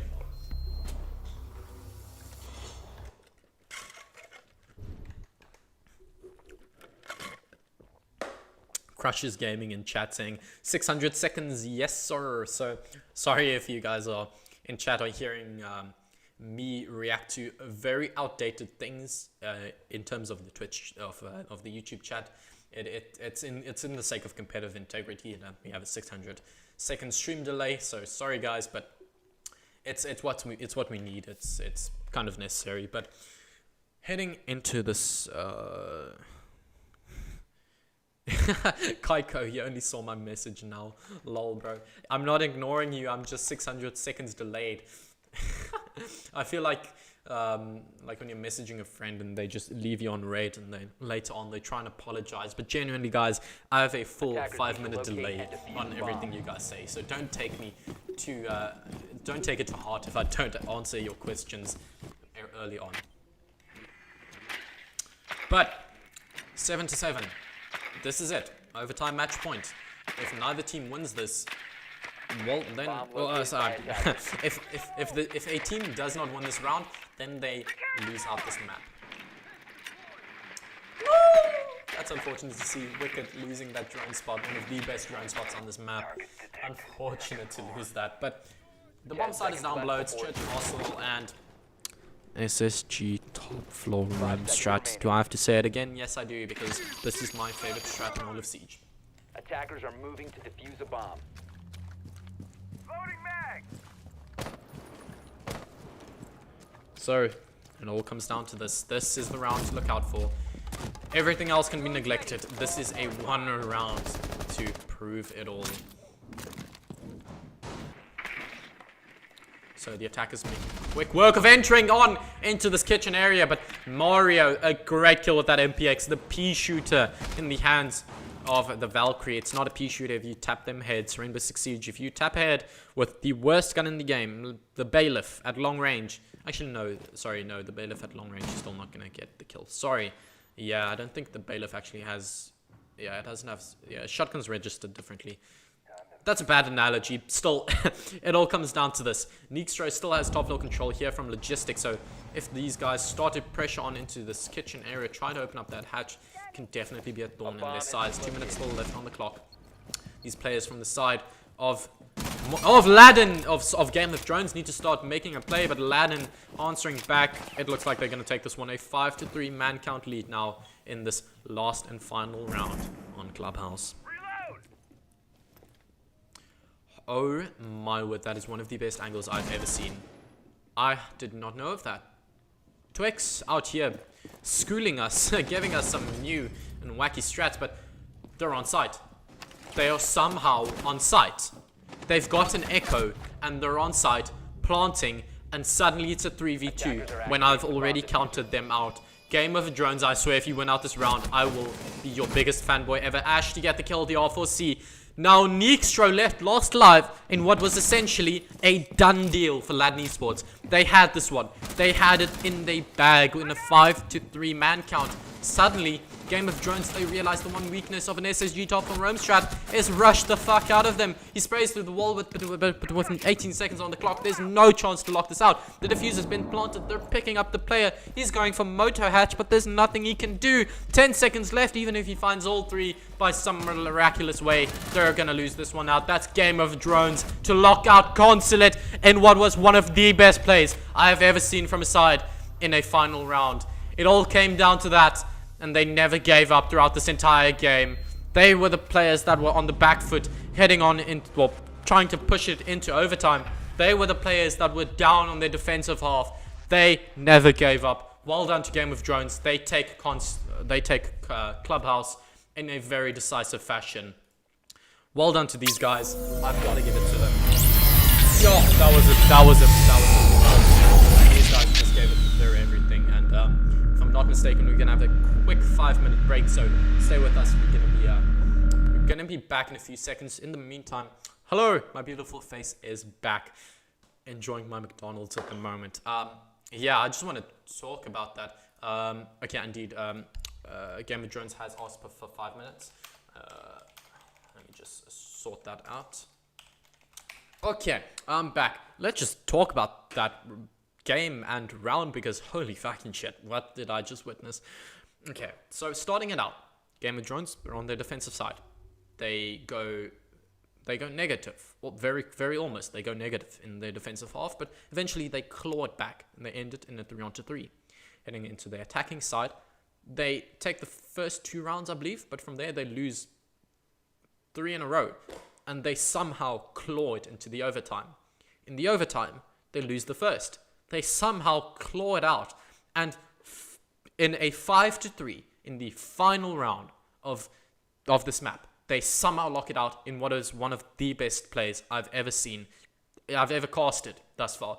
Great work to these guys, showcasing why they deserve to be in this tournament, taking Clubhouse over Ladon. So now a 1-map lead, if I'm not mistaken. Let me just check the private chats I had with the captain from Ladon.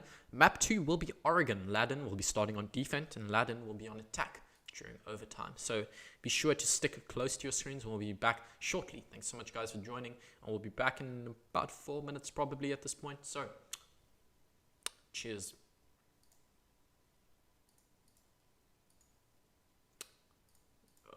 There we go.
I'm back.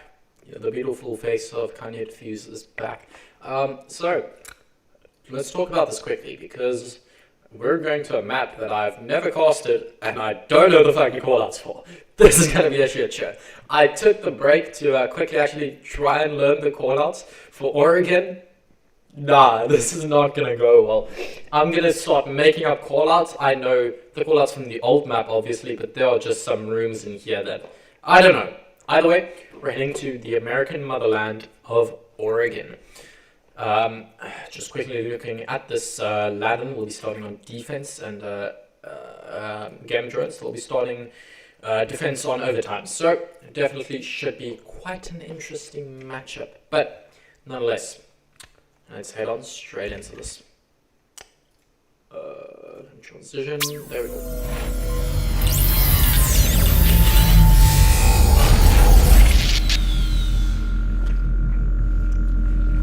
So, starting out the band phase, Ladon Esports starting with bands. Oh no, the overlays on top of the bands, I done fucked up. OV, let me move this down. Okay, that should be correct. Okay, the first band coming up is the Thatcher, so I don't have to change that on the overlay. Hell yeah! Ladon Esports banding up the Thatcher, Game of Drones. Let's see what their attacking band would be. I wouldn't be surprised to see maybe a Nomad, maybe a, I don't know, actually, a Capital, question mark. No, the Jackal, actually. We saw how good, I believe it was Nixtro, if I'm not, no, it was Critical, if that's his name. What's this man's name?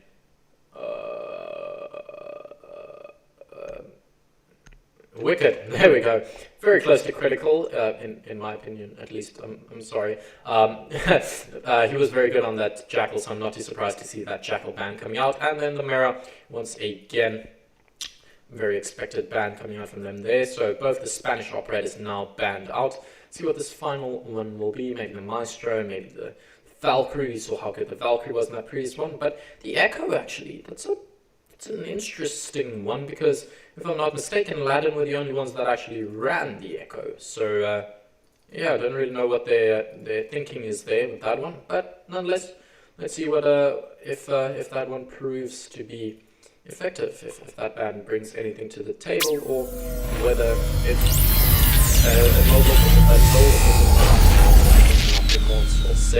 I'm here to set Afrikaans for any YouTube commentaries, YouTube I don't know, what's comment section in Afrikaans?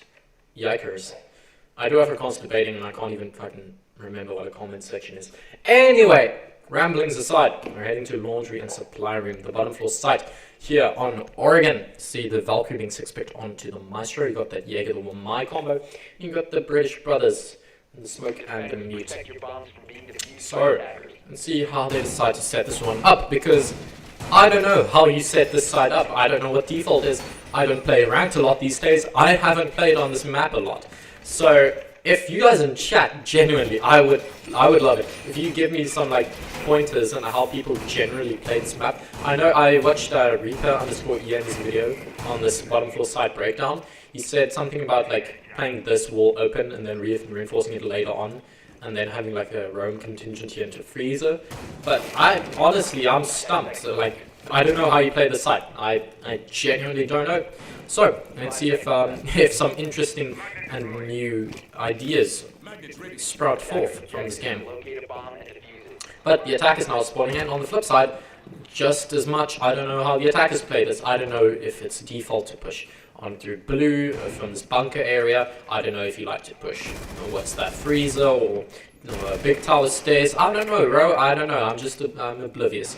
But yeah, let's see how this does work out. And the Ash now starting to pressure on into this long hallway here by the security corridor into this freezer hallway. But the drone work now. Please no. Please don't use. He used a C4 on a drone. I'm getting flashback from the PlayStation days. But you've got the appeal. He is on the thermite, and if you look over on the board from the defensive side, they've only got a mute to actually deal with this hard breach. And, well, if you look at it, there's no mute jammer on the bunker wall. So, bunker wall being opened up now. Let's see what they can do with this avenue onto site being opened up. So what this essentially allows you to do is completely isolate the players in Freezer, but by the looks of it, Wicked and Ergo have already done that. They've pressured on into Freezer and they know there's a player on the hard right. Please do it, please do it. Yes, yes. Oh, damn it, steals the kill. But getting refragged. Well, Ergo actually getting a double for himself. I don't know where that second one came out from, but now Twix getting a kill with the smoke canister. Lol, kick W, poggers in chat, boys. I don't know what I just did, but yeah, that's a kill with the smoke bait. What the hell is happening? But Wicked is still on the Zofia here in Freezer. Definitely a strong position to be being held here, held down by this Zofia. As well as with Vlad and Quackwaddle starting to pressure up from bunker and this connector hatch respectively, but swings wide, he gets the kill there onto Vlad. Mario getting the opener, now a 2-on-3 in favor of the defenders. Smoke wave's been chucked out, 50 seconds on the clock. They need to start pressuring onto this because the diffuser, it's been dropped, it's in bunker's side. Now they know that Mario and Twix are currently playing on the diffuser, Sebi holding passively here in Laundry, so the players here on the side of Ladon Esports, they know they can play this oh so passive, but still got a lot of gunpowder here on the side of the attack. This in game of drones, the Type 89 and the M7622 guns that cannot be wrote off just easily. Oh no, he spots the gun barrel. Yes, go for it. Swings wide and oh no! The Alder, the 80 bullet capacity helping him out there. You can see him, my guy. He taps him once, but the Elder, one of the best guns on the defensive side, proving why it's that good. Oh, that was a reactionary shot. He didn't even know when the player was. Gets the kill through the wall. That is Ladon Esports to take the first defensive round.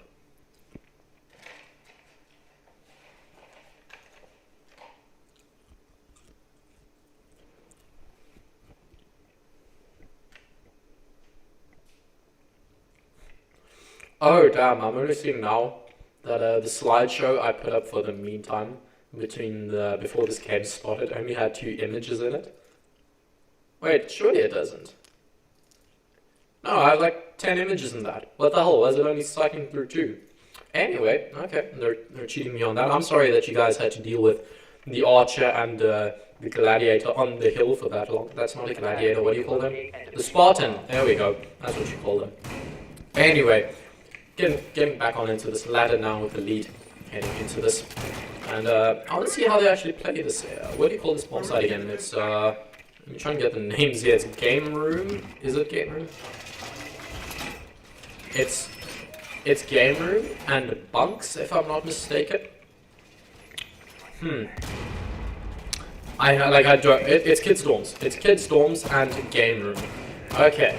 I don't know what default is for Kids Dorms and Game Room, just like I don't know what the norm is for down below in Laundry and Supply Room. But let's see what they can do with this. Looks like the attic area of the hatch has been opened up. You see the Jaeger ADSs, the Magpies there being placed on that little ledge drop-off. And you see the deployable shields being used to isolate out that doorway into the master bedroom area. The only real roamer now off the side of Ladon Esports is Mario here down below in Freezer.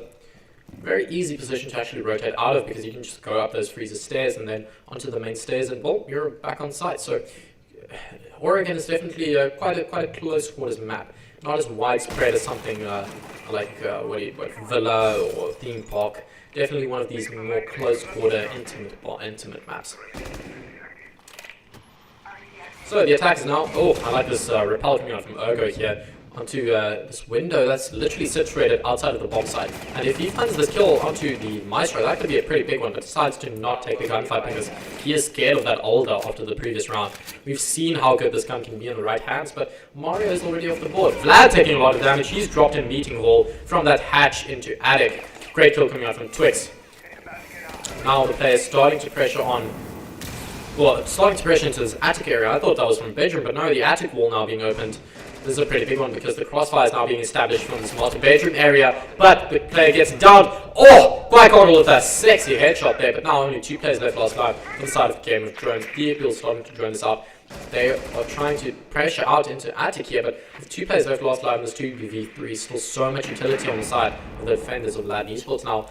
They can lock this one out. 1 minute 20 on the clock. They can just play time on this because I don't think they have the diffuser. Where is this diffuser?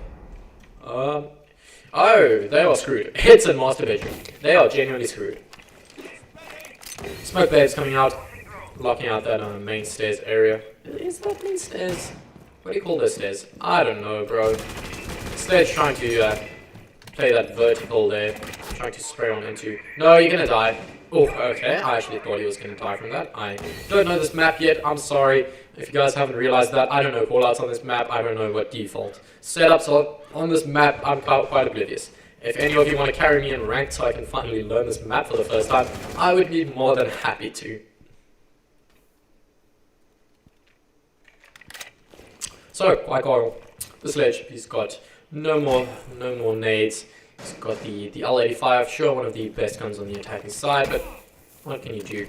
1v3, there's not much you can do. If you don't have the diffuser, 20 seconds on the clock, you haven't taken control of sight yet. Swings wide, establishes where the Warmai is currently playing behind that deployable shield, but they can just play time on this. Strider knows he can just wait this out, and he does. The AUG A2, a very heavy hitting gun, decides to swing the angle wide with the Keratos spraying through the wall, blocks it out. Great round there for Ladon Esports.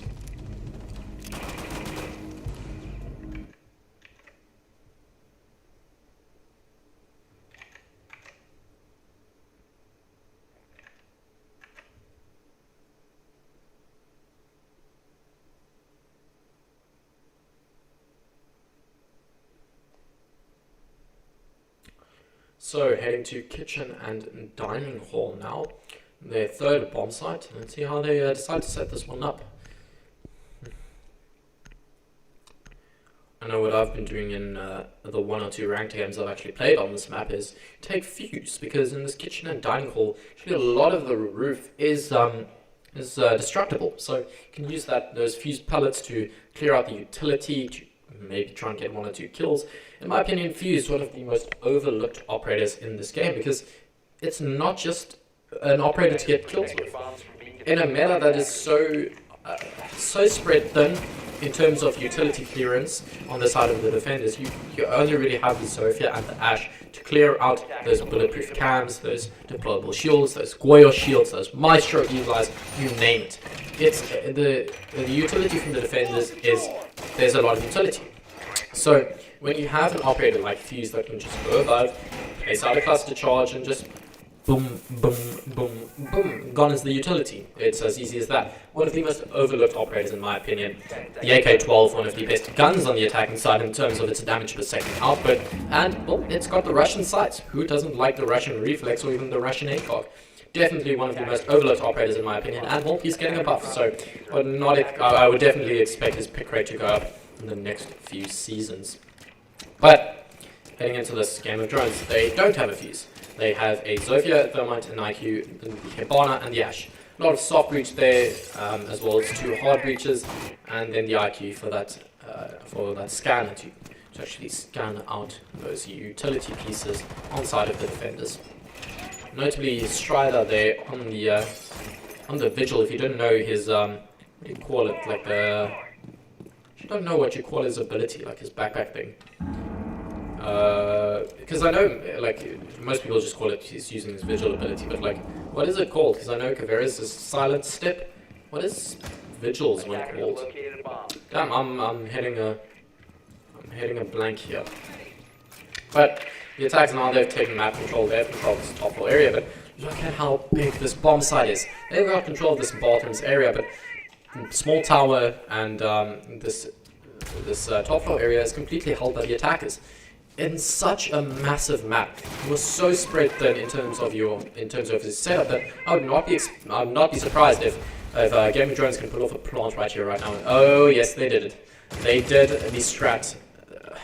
They opened up, so if any of you don't know, the thermite charge has an area of effect around it. You don't necessarily need to place it straight on into the wall. You can place it up above and it will get the wall down below. But the bar are now starting to open up into this bathroom area. 3 players currently in this area, so definitely a strong angle being held. The castle rotating on into the main dining hall area. But the thermite now being dropped out. Now knows there's a player in this bathroom hallway area playing below this castle barricade. Might just spot out the feet, but he's definitely hearing this player move around. Smoke is locked out at the moment, but Neekstro getting the kill onto Quiet Gargle there. The Ash trying to sneakily push her way up into that bottom hallway area, but just does. Oh! Woo! Okay, Vlad. Okay, GA one of the best guns in the game.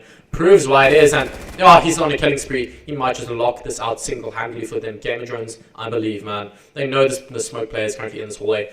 Hibana's been locking it out for the last few. No, please. You knew he was there, man. That's unfortunate to see. Ladon Esports now with a man count lead. 30 seconds on the clock. He has the diffuser, but it's such long angles that need to be held. Sure, no one in this lobby has an ACOG, but then he needs to deal with this. The players spread so far thin.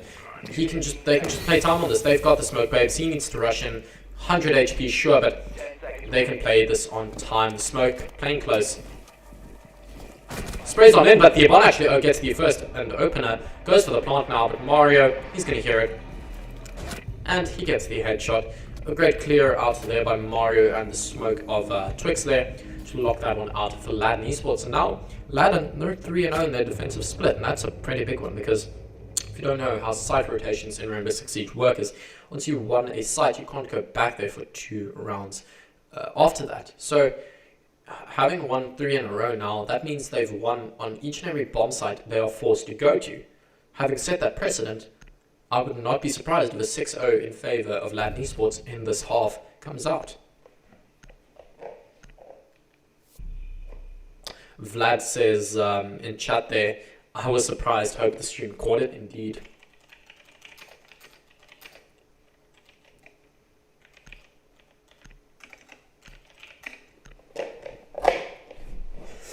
Vlad, they're typing in chat, hope the stream caught out that shot, and indeed, I gotta give it to him. That was one of the most insane shots I've seen in quite a while. It's like it was a reactionary flick and just showing why these players are the top tier of South African esports. Just that raw aim. When you're in that mood where you aren't expecting something, you genuinely aren't. When you're relying on pure reaction times and raw aim, that is when a player shines. That is when you see wie sy sout werkt, for those of you who know Afrikaans idioms. But let's see what the defenders can net themselves off of this one. See how the side is set up. It looks like essentially the same setup. Once again, we rotate into the freezer wall, towards the double reinforcements onto the bunker walls. Seeing how important Sebi is here on the Alda 556, even though he's only 2 for 1. Well, he's positive at the moment, but even though he isn't coming in that much engagements, he's scaring those players. I'm generally surprised he doesn't have 1 or 2 assists, because this man has just been spraying with that 80-round mag just into each and every single thing he can find. Just trying to tag a player where we can. Definitely striking fear into the hearts of the attackers here. But now, Game of Drones, we're making quick work of clearing out this map. You can see how much of a lateral map this is, if that makes sense.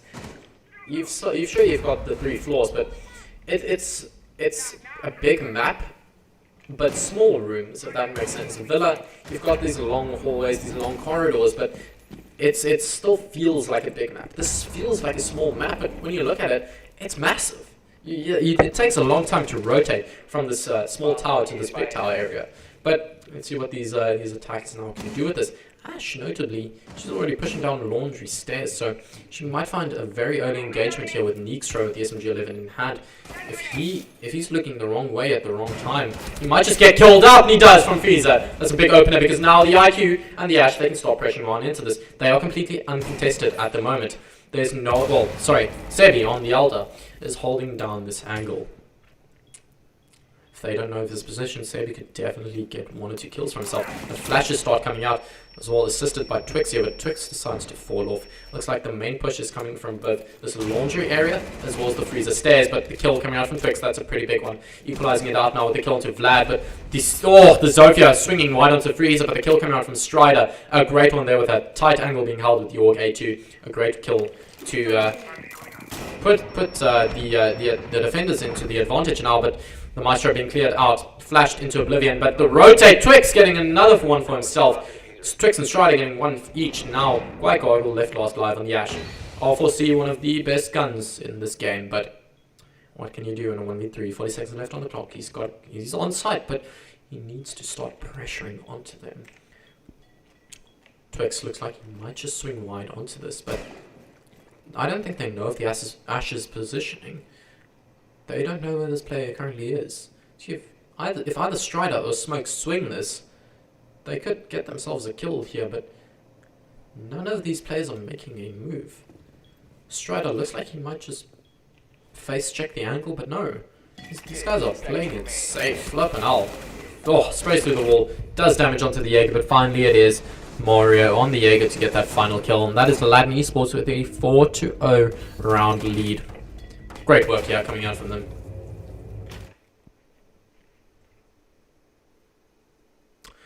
Titan Gaming, the official Titan Gaming, asks, anyone know the map score? Let me just type that in chat because it's going to take 600 seconds to actually answer it.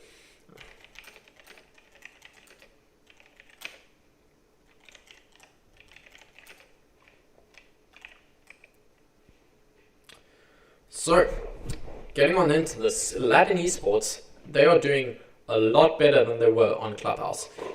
Clubhouse was a nail biter. It could have fallen either way in that last round. Eventually, Game of Drones took it, but in this map here of Oregon, it's been completely a different tale. So far, Ladon Esports looks like they might have locked this one out 6-0, if I'm honest. They are so... Oh, my throat's getting to me. They are so dominant thus far this game. Like I said, I would not be surprised if 6-0 does come out. I've never heard that voice line. Look at my evil eye. Maestro here flexing, man.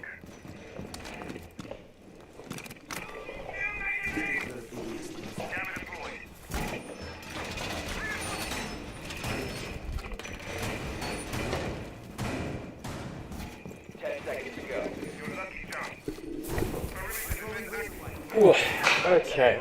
Ooh, sorry, I have to take... Ah, damn it! I dropped my Big Mac on the floor, for fuck's sakes. Oh, I'm gonna have to clean this up now. Oh, okay, let me just boss this one round. Let me try and pick it up during the, the break between rounds. Okay, so, let's look at the setup. One player currently holding into attic. Once again, the hatch has been opened up. This looks like almost exactly the same lineup here. The rotation from this kid's bunk area, is that what it's called, into attic. The bottom attic there. See if this one works out for the defenders. Quite Goggle taking an early engagement with a wicked one to find the opening kill there onto Nitro. It's the mute off of the board. I don't know what he was doing there down below, but that's a Nitro solve off the board now, so definitely a big opener coming out for Game of Drones. Might just be the round that they finally answer back to the aggression that's been shown by Ladon Esports now. 12 people using his exothermic charge to open up into attic. So, a lot of avenues onto site now for the attacks here. Droning it out, they've established the entire attic is clear. So, Ergo here, he's on this landing area. He might just push on into this and... Well, master bedroom is clear. They've got so much map control so early on. But, Twix answering back with a kill onto Vlad. That is your IQ off the board. Not as important not to lose, but... We've seen how good he can be on this G8A1, but this is a sexy angle being called. I actually saw this in a Coconut Bra video, if I'm not mistaken. Now, looks like Ladon Esports and defenders here are bunkering down. They want to play time on this, and they know they can. 1 minute 20 still left on the board, but the Ash now going from down. Please do it. Okay, no, I thought he was going to do some insane vertical play, but no, he's just rotating. Or he might just go up the dorm stairs. Nope. Okay, I don't know what this man is doing. Is he going for the vertical play? Yes, he is. Okay, he's actually going to clear out the mute jammer from down below. I like that. Well done there to Quite Quadron. Great ingenuity being showcased here by the attackers. Establishes where Strider is, and he gets the kill now. 4-3 in favor of the attackers, and this might just be Game of Drones is around. Mario now holding his tight angle here onto the top long stairs, but from the other side, they're starting to pressure on in, but Zofia gets dropped there by Ergo, but the plant is going down by Deepil. Swings on out here, Bono with the Type 89, gets the opener. Now Quaicog on Deepil, they can play retake on this, and he gets the kill onto Sebi. That's the L85, no, not the L85, the Elder off of the board. Now Mario, 416C carbine in hand. Last player alive. 30 seconds on the clock, he needs to make a move, but what can you do in the scenario? 1v3, a player and addict, the player on site there outside of the main breach in the master bedroom. The drone spotting you out, they know where he is on the flank. Hibano with the Type 89 to get the final kill. And that is Game of Drones to get their first round in this half.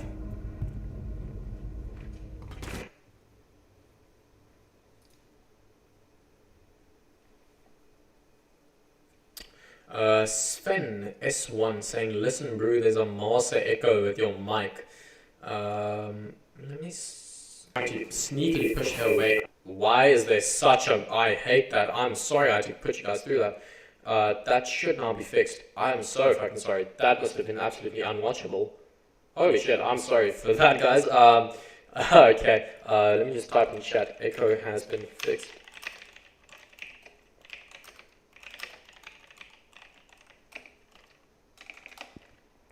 Yeah, I'm sorry for that. I accidentally put on 2 input audios in OBS with by accident, so I'm sorry guys. That was probably completely unwatchable for like the last, what, 10 minutes, so I'm sorry boys, but we're back to the action. The full quality Rainbow Six Siege action, courtesy of Titan Gaming.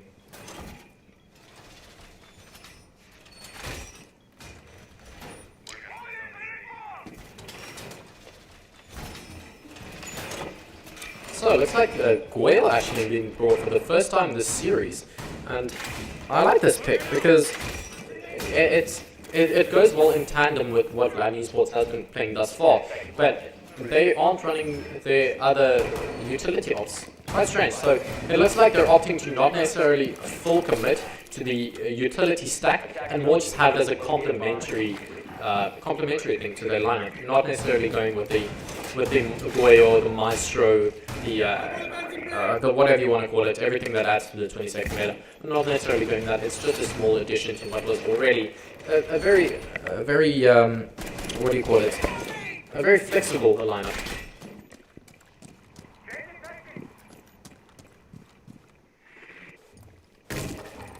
So it looks like the attacks here are starting to take control of this big tower area. See, Thermite already repelling on in here. Might just open up this big tower wall, but Jaeger's down below. That's Mario on the Jaeger. 416C carbine in hand. He could do a lot of damage from this position if he's not droned out properly. But Deepil now doing his work already. Exo charge going off onto the main attic wall, and already Twix taking a lot of damage, but the Doc to kill him back up.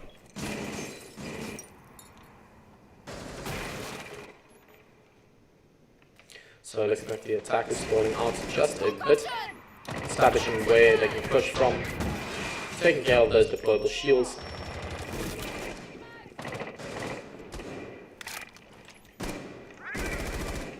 So you see this almost like a lineage for my, what's that game called? I can't even remember.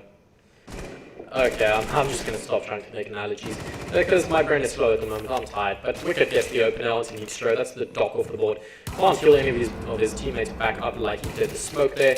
Slowly, Hibana now starting to open up onto this main master bedroom wall. Zofia using one of his impacts actually to open up onto that attic wall, allowing for another rotation for these attackers. Guayo being actually not being tagged out, just spotted out there by Ergo on the Zofia. Looks for the flank, connects onto, actually doesn't connect onto Mario, but just enough to scare him off. Now they know where this Guayo is playing. And they can actually go for this plant. Deepil with the diffuser in hand, but the Guayo shield does get popped. Puts a bit of pressure here onto these players, but it's like Mario and Sebi are currently holding the same positioning, and the C4 comes out from down below, but onto it back, getting the kill onto the Guayo. Quaicog there with another, getting the kill onto the, getting onto the Jaeger, but The smoke grenade being actually shot out there. The diffuser goes down there from the kill. Now Twix left last alive. Game of Drones finally answering back to the aggression of Ladon Esports, locking out this half 4-2. Oh! Woo! Okay, okay! You can't write this man off just yet. He could just clutch it out. Spots the feet, gets the injury, it's a 1v1 now! Oh, that would have been insane, bro. Quite well, well done. Yo, I was getting into that. I already said, well done, 4-2. If that man clutched out that round, I would have had to eat my words. Dawn, that was close.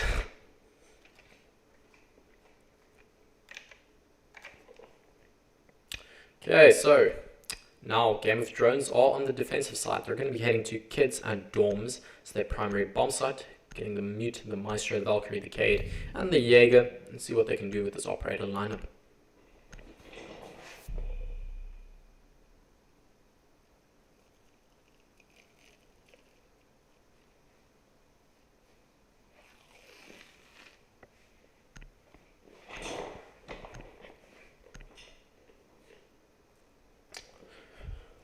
Whew. Yo, bro, I'm tired already. I like to not be biased during casting games, but at this point I'm hoping Game of Drones win out Oregon just so I can get off early.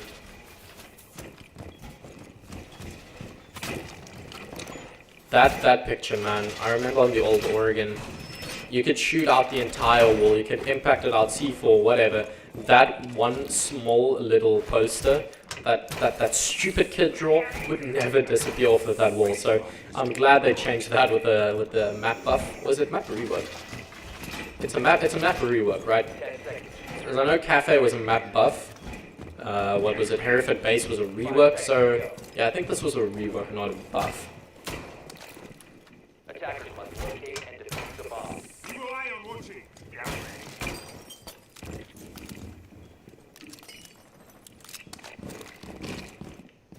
So let's see what this defensive lineup can do. See Ergo here on the Jaeger, the traditional player. His old faithful might just find this early engagement. Does a bit of damage there onto the Nomad, who goes onto a drone, but decides to back off very wisely because Ergo, we know how hungry for blood this man is. He will never stop. He is a roamer at heart.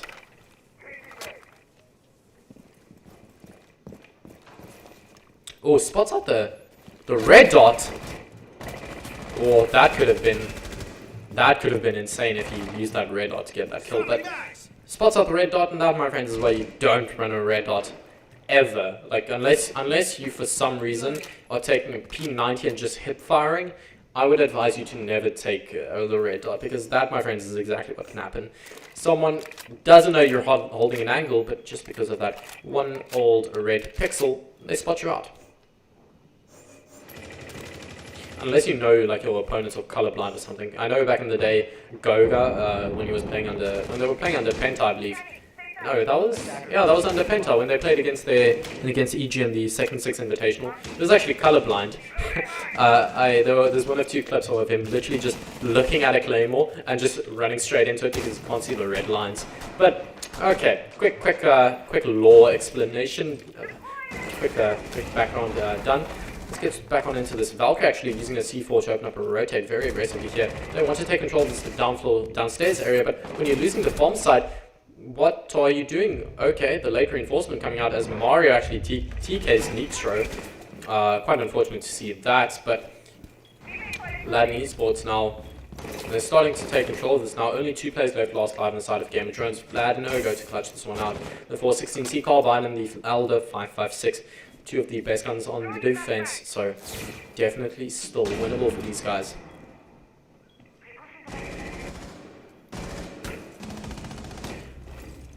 Maestro gets the opener, and that's a pretty big one. That's Twix off of the board, that's Nomad. No more, what do you call those, air jabs to be used, and the wall's actually being reinforced on the rotate. Shue's been pinged by that drone, but he gets the kill. Connects on into it, cannot find the thermite though. Now, Vlad on the Maestro, left in a 1v2 scenario. He hears the plant going out. He knows there's probably going to be a player covering that. Sprays on into the wall. Cannot find a kill. Ladon Esports to take the round.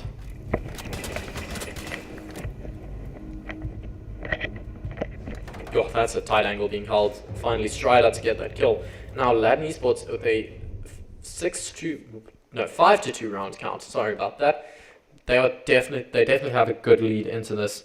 Sure, it might be a defensive-sided map, but Game of Drones, you're going to have to do something quite spectacular if you want to pull this one back. Crushes Gaming, no Kanye. When you said you dropped the Big Mac, a piece of me died inside. Bro, I felt the exact same. Luckily, it was only like a few crumbs. It was the lettuce, the what do you call it? The pickles. Hashtag pickles are the worst thing that exists. Please remove them from this lobby that we call the universe. The pickles, I'm literally just looking over my shoulder on the floor to what's still on the floor because I have to cast this game. I can't clean this up right now.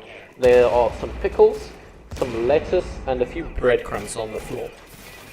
Luckily, it wasn't the main patio or anything, so we all good in the hood. And it's all chill.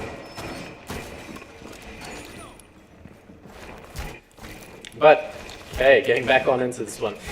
All personal details about the contents of, or would I say the condiments on my floor. Okay, no, that sounded cool in my head, but when I said it, okay, now I already hate it. Okay, yeah, personal information aside, this round, Vlad, once again on this Maestro, Deep Bill, with that Cade, strange, honestly, that we're still not seeing the Bandit, because we know how good the Bandit is, the MP7, great submachine, or great SMG to have on that defensive side as well. He has a C4, and well, his batteries that he just places on the wall, like the meth addict he is.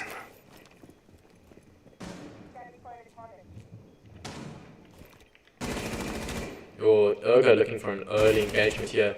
Knows the Buck is currently in this bottom area, going for the main doorway for the flank rather than pressuring on through the angle he's probably holding. Finds, oh, woo!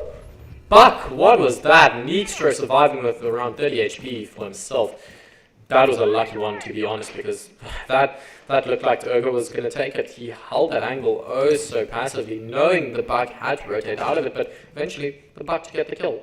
Now, Wicked still in roam here with the MPX in hand, and the C4 can definitely do a lot with this vertical play, but looking at the attacking lineup here, the only play he could potentially find is this Buck. Maestro will be relaying that info. Wicked now going for this flank, but the drone spotting him out. Neekstro now 100% knowing of his positioning. Oh, looks like he almost wanted to TK his teammate there. Attackers have located the bomb.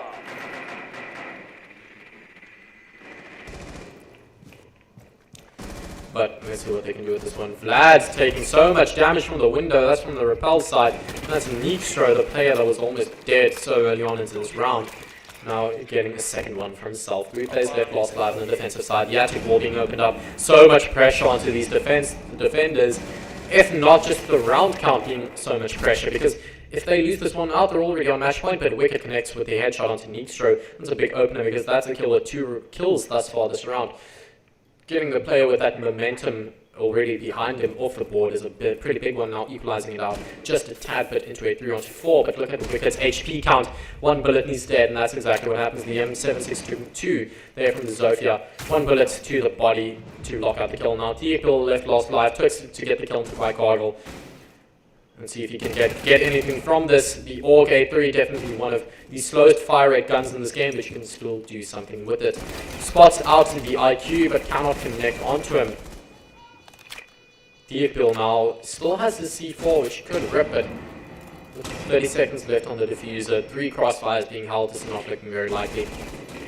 Whips out the Nitro Cell, but he does not connect. Flashbangs coming out from the side finally. The IQ with that G8A1 to lock out the round. Ladon Esports take it. Now 6-2. They are on match point.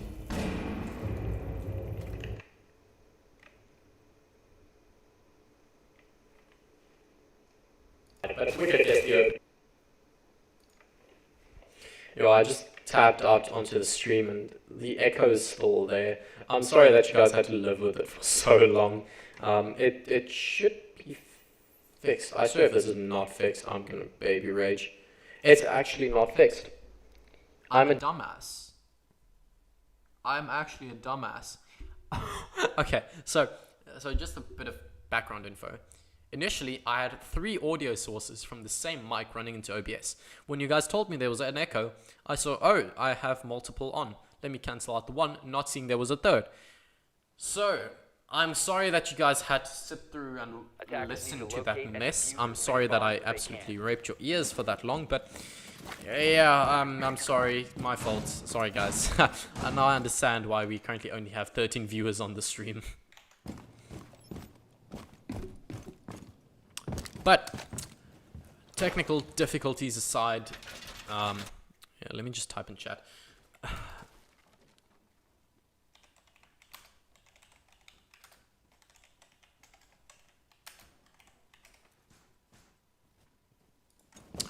Okay, yeah, technical difficulties aside, let's get on into this round. Game with Drones, if they lose this round, they lose it outright because it's currently match point for Ladon Esports. This is a pretty big, well, the next few rounds are pretty big ones because that would push them into map 3, which, if I'm not mistaken, will be Coastline, where Ladon will be starting on defense. So I'm quite excited to see that one, to say the least, because Coastline, very fragger heavy map, and thus far we've seen both Game of Drones and Ladon Esports carry their own weight. I mean, we've seen on the side of Game of Drones Ergo just this hyper-aggressive aroma, taking each and every gunfight he can find. And on the side of Ladon, just players rushing on in and taking map control early, and that's exactly what they do. Sebi already opening up the bunker wall. Now, massive map what do you call it?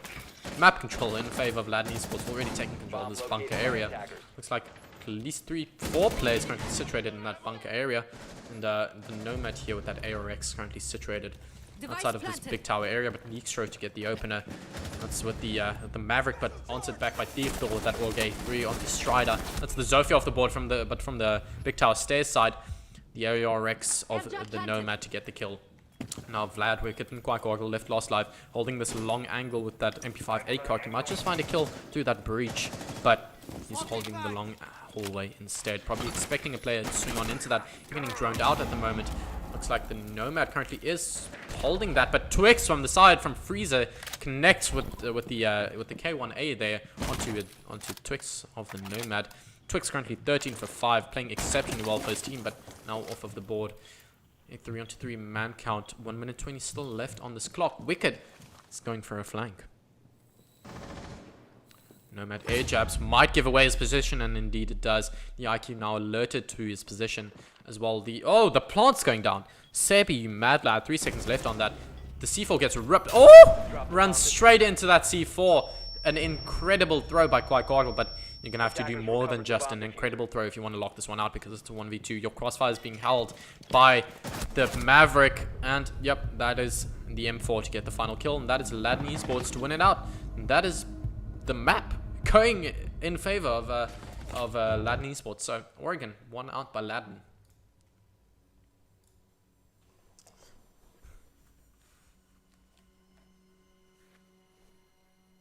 Well done to especially Twix there. Definitely right up 10 for 6. Well done to all of these guys in this matchup. So just a recap of that.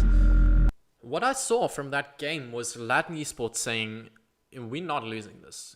Sure, Gamma Drones, they are a team that can keep matching you blow for blow. They never gave up in that matchup on what's it called again? Clubhouse. There we go. I constantly get confused between Clubhouse, Consulate, and what's the other one? Yeah, just Clubhouse and Consulate. But anyway, what I saw there was, oh, actually, both teams already.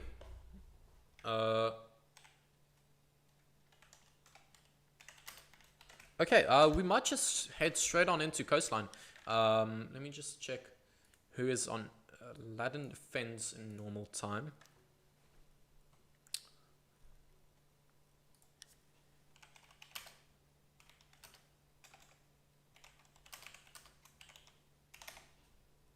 Okay, I'm just getting the game settings here just quickly. Give me a few seconds. We're going to head on straight into this.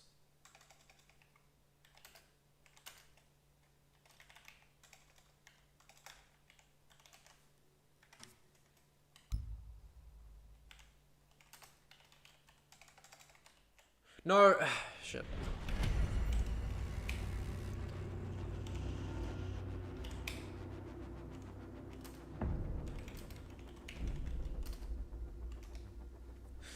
Okay, we're gonna have to have a quick rehost. I accidentally fat-fingered S starting the lobby, so it's gonna give us just a few more seconds to set up this lobby. Abandon match. Okay, I'm just quickly gonna go to an intermission screen while we wait. We'll be back shortly.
Because we are getting straight on into this match. Going to the beautiful Ibiza island here. Coastline matchup where Game of Drones versus Ladon Esports, the decider. Let's see what happens on this one, because Game of Drones, they've been a team that have showcased that they can never be written off. And Ladon Esports, they showcased in this previous matchup that they are an absolute dominant force. But getting onto the bans now, Nomad to be the first ban. So the same as the initial what do you call it? Initial map of Clubhouse. The Nomad ban coming out once again. Let's see what the second ban is coming out from Game of Drones. Would not be surprised if it is a Thatcher, maybe a Monty. Actually, the Hibana. So it's a pretty interesting one. We know how good the Hibana can be from that square angle. We can open up the lounge area there onto the billiards side. So the Hibana, definitely an influential ban heading on into this. The mirror, expected to say the least. But back to that Hibana, you can also use the Hibana from the main lobby area to open up into that pantry angle to the kitchen service area. The final ban will be the Maestro. So the mirror, the Maestro, the Hibana and the Nomad. Let me just add those bans. The Maestro. There we go. Boom. Okay. Let's get straight on into this. Like I said, Ladon Esports, they're starting on defense. They're going to be going to hookah and billiards as their primary bomb site. So let's see what they do with this one. The Clash. Please tell me they have some sort of pocket strat, because you don't just bring out the Clash. You don't. You have some strats if you bring out a Clash. Ow. I currently have, what do you call it? Like that tape you put on your legs. Like when you hurt your knee or something, that like blue tape you like put on your knees, all the sports people wear. Because one of my muscles is pretty weak. The absolute gamer I am, I have pretty weak knee muscles. I was at the physio recently. What's a physio in English? Yeah, it's still a physio, right? Anyway, I have one of these on my legs, and I have extremely hairy legs. So peeling this off is just an absolute nightmare. It just constantly pulls at my hair. I'm doing this like centimeter for centimeter. Anyway, let's get on into this matchup. Hookah and Billiards. Let's look at this operator lineup. We've got the Jaeger, the Wamai combo, the Valkyrie, the operator we know is oh so strong on this coastline map because of these palm trees. And just all of this green foliage on the outside of the map can hide those Valkyrie black eyes in very sneaky spots. Attackers objective. Talk about sneaky spots, that drone spot is pretty good. But the attackers now spawning in. Let's see how they decide to deal with this one.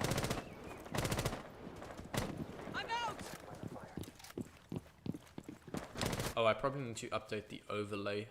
Give me 1 second to do that.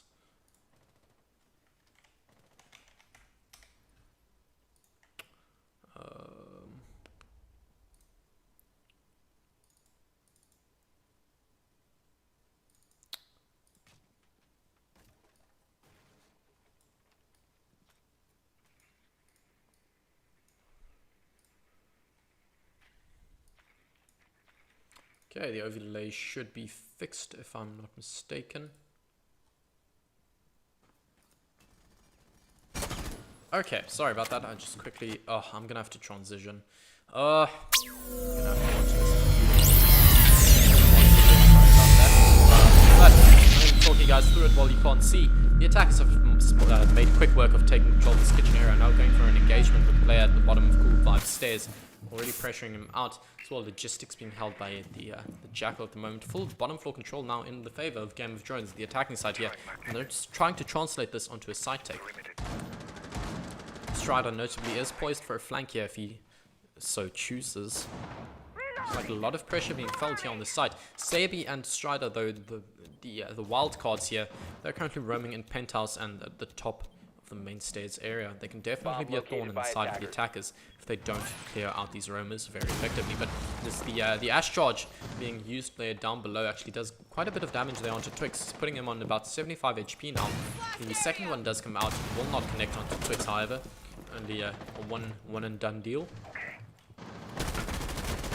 1 minute now left on the clock. The attackers will have to start pressuring onto this bomb site because 1 minute left and you've taken map control, sure, but you need to translate that into side take. Now, Wicked actually taking a lot of damage, and if you look at the HP, the HP advantage quite definitively in favor of Ladon Esports. But look at this, the Sledge and the Ash pressuring on, gets the kill into Strider there, but answered back by Nistro but Ergo and Quackoggle getting one for themselves each.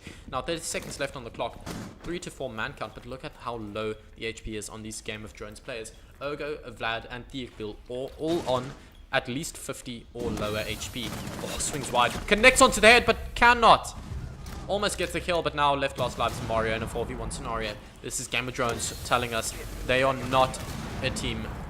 We can't write them off just yet. Sure, they did pretty horrible in Oregon, but Mario answering back. If he cancels out this plant, he could win this out. Gets the kill, but oh, Game of Drones. Theakbil, that was close. Game of Drones telling us they are not just good on Clubhouse. Sure, they played pretty bad on Oregon, but they're gonna claw their way back like they did on Clubhouse here on Coastline, getting that first round on the board on their attacking side actually.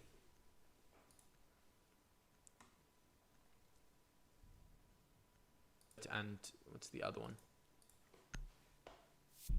So, heading back to Hookah and Billiards now, Ladon Esports.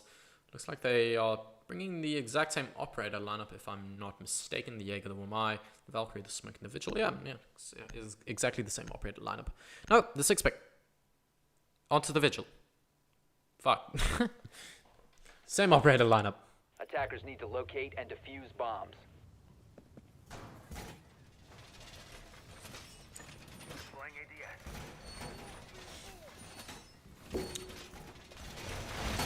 So, let's see how they set up this bomb site for the second time now. Holes being opened up. The connector, or the connector wall there. The deployable shield is well coming out. Whoa. Oh, I was confused just now. Mario here on the Wamai. See him throwing out those Wamai discs all over the place. 5 seconds to go.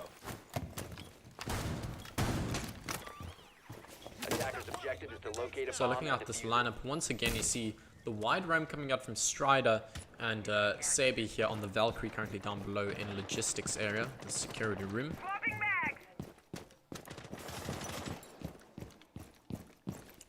The attackers though, looks like they might just go for an early engagement here onto this aqua balcony area. See Ergo already rappelling up onto this, spraying on into that luggage hallway area. As well, VIP balcony being taken here by the Ash of White Gargle and Wicked there on that buck.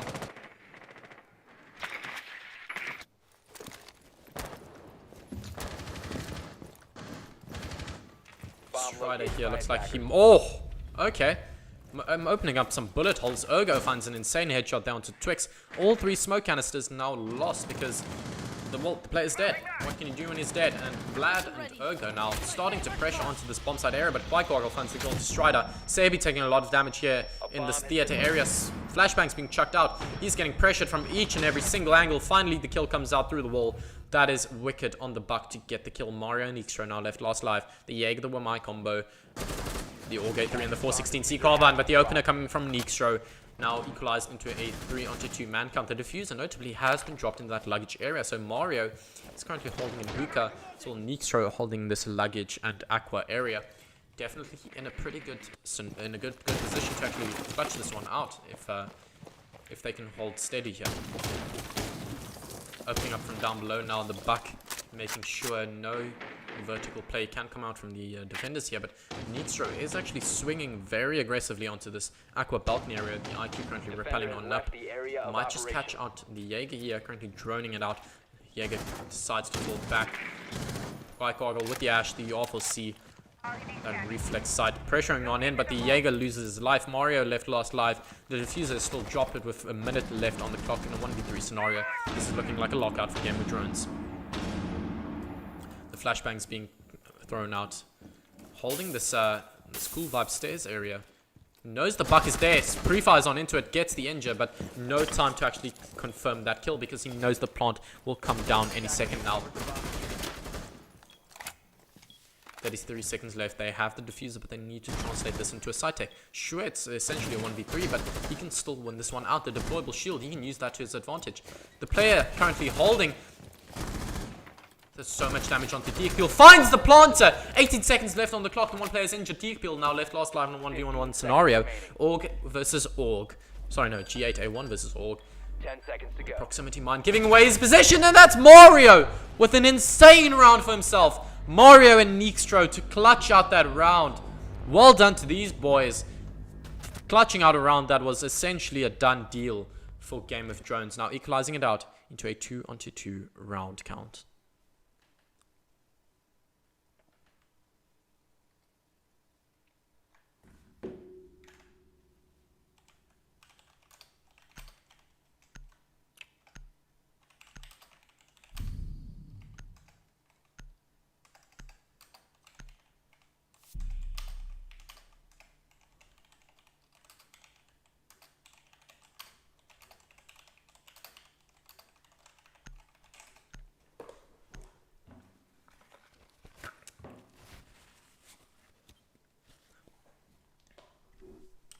Attackers need to locate and defuse bombs.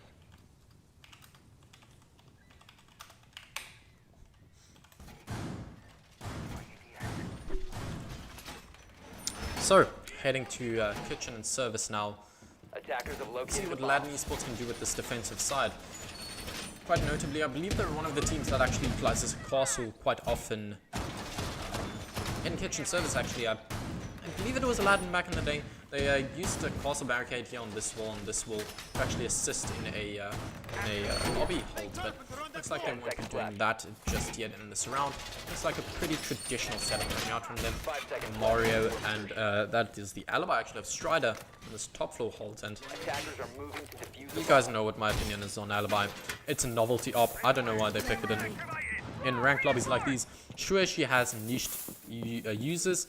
Like for instance on Clubhouse, on those windows, she acts as basically an intel gatherer, because you can't shoot those out from over the window. You need to vault in, and that gives away your position. But still, in this scenario, I don't know where you can use those alibis. Sure, it assists in this top floor hold, but they're all close together. Like, I don't know what you're getting out of this, because the what do you call it, the MX4 Storm, there we go, is genuinely a pea shooter. They are a lot better guns on the defensive side, so taking a novelty op with a bad gun objectively, I don't know what the plan is there, but still, the attacks now, they're starting to open up VIP. They're taking control of this top floor area. They're going to start pressuring on into this master bedroom and theater area. The Buck opening up the rotate into bathroom.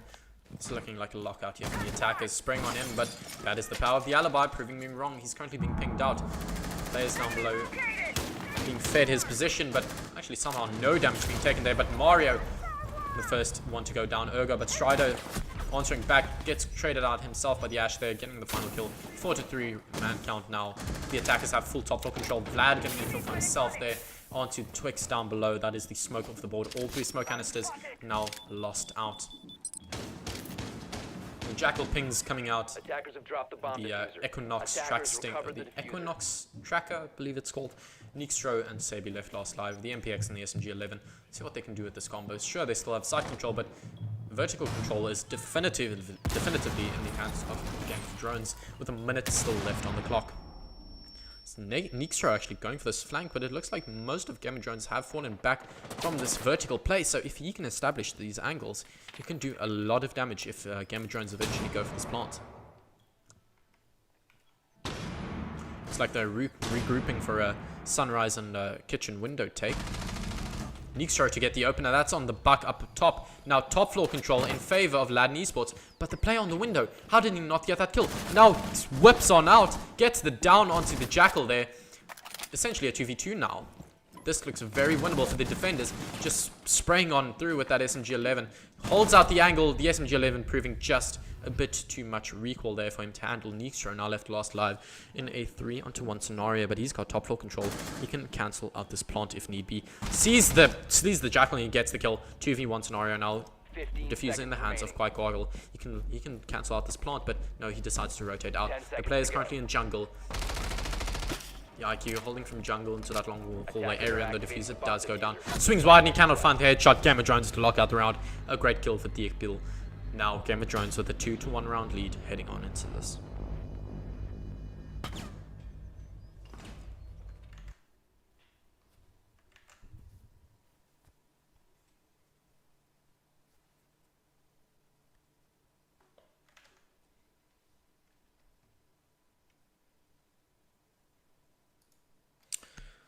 So, Ladon Esports, they will be heading to Blue Bar and Sunrise now, as they the third bomb site. Yeah, they've gone to Hookah Billiards and Kitchen Service now.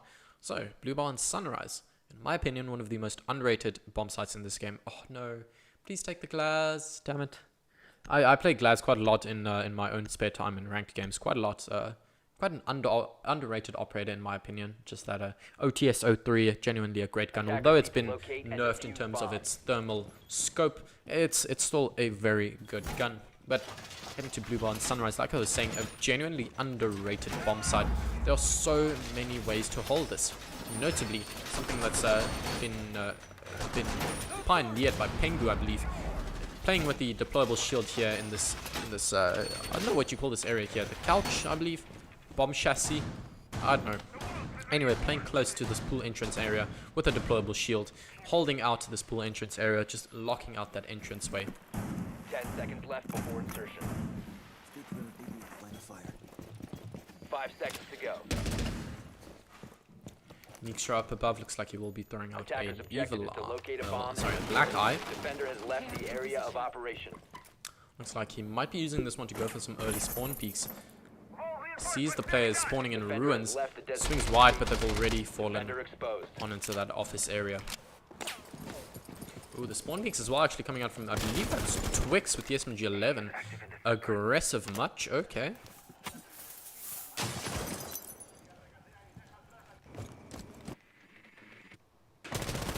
Oh, Ergo almost finding Strider there on the Vigil from the repel area.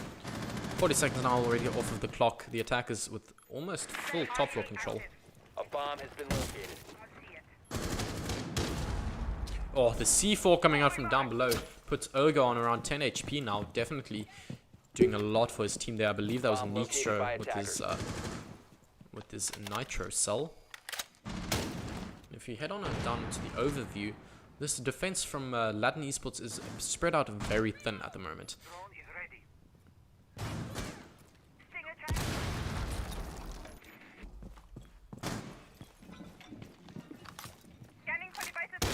So Game of Drones now making the most of what they can with the map control they have. Starting to open up these vertical angles with that buck skeleton key as well as those ash charges. Build placing out those track stingers, making sure no players can flank on up and get them from an unexpected angle. Buck still just breaking open these floorboards like they are Margie biscuits. Nixra spring through with the MPX. Going to be quite low ammo count actually on that MPX. Oh, the angle being held. That's a great one from the Cool Vibe stairs there. Connects onto him, but looks like a few kills coming out from Mario as well, but answered back by Vlad now in a 3-on-3 man count. 50 seconds left on the clock. The diffuser is on quite Gargle outside of this pool entrance area. Look at the overview though. There's no one to deny this plant. Sure, you've got the Echo drone that's rotating in now, but other than that, you've got no one to deny this plant. Sure, the Jaeger has the crossfire there, but once this player rushes on in, there's no one to hold this. They've got the crossfires. IQ is on this my throat. On the sunrise window and the gridlock there on the hallway. Jaeger, however, trying to pressure on in, trying to get that planter off the board, but he can't do anything at the moment. Theekpil getting a kill for himself with that F90. Bomb detected. Vlad shooting out that Echo drone actually. Cannot find it, but on the run out. Defender is exposed. Sebi gets one for himself now on a 2-on-2 man count. Quite Gargle trying to get that bomb down, but the Echo's still on the board. He's going to cancel this one out. Shoots out his... No, he's still got one Sonic Burst. Oh my word. Ladon Esports take it. You have run out of time. Like an hour and a half ago, when we were on Clubhouse, I was talking about how good an Echo is. Now he can win a round with a click of a single button. And that is just what happened. Ladon Esports take that round off of the back of the Echo Yokai drone. Well done to them. Equalized out into a 2-on-2 round count now. And notably, very unfortunately, in my opinion, Echo, we saw there the IQ was shooting exactly at the Echo drone. But you couldn't shoot it out. Echo is currently bugged, if you guys didn't know. You can't actually shoot it. It was on the black part of the roof. Okay, apparently that was not due to the glitch, but actually gameplay mechanics. He actually put that Yokai drone into a very questionable spot there where you couldn't actually shoot it from the angle the IQ was holding. So I was going to say that came down to a glitch, but yeah, well done to Ladon Esports. They actually utilized a quite smart spot for that Yokai drone.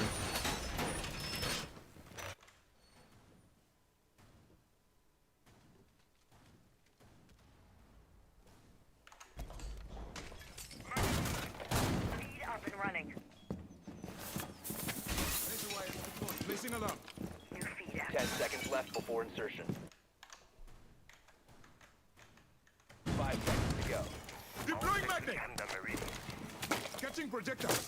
Attackers are moving to defuse a bomb.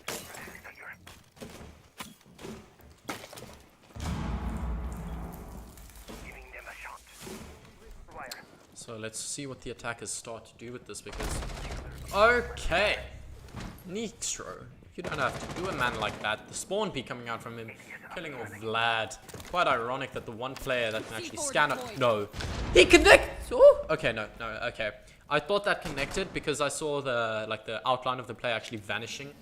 I thought he connected onto it. That would have been some insane big brain plays, but nonetheless, he escapes with his life. Wicked there, almost getting killed off by that nitro cell, but he will escape with his life.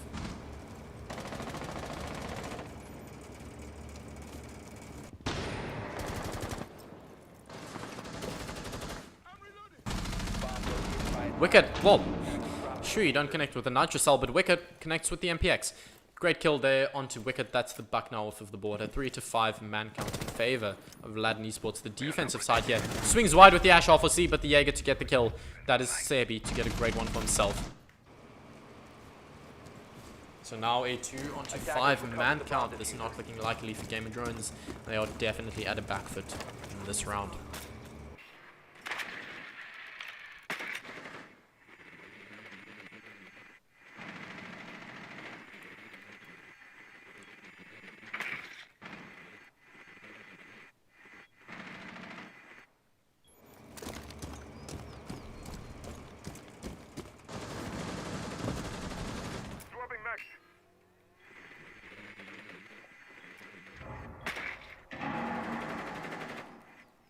So, Aqua control, well, still in the hands of the defenders, of the Jaeger, notably of Sebi. TXP trying to pressure on into it on the other side of the map. Goggle is in VIP, but the MPX of Neekstro has no weight. Sebi does get killed out by TXP now, so Aqua control in favor of the attackers of Game of Drones, but the bullet hole coming out. That is Twix with the SMG-11 to get an insane shot through there. Oh, okay. Twix to get that final kill, and that's Ladon Esports. Now with the 3-2 round count lead.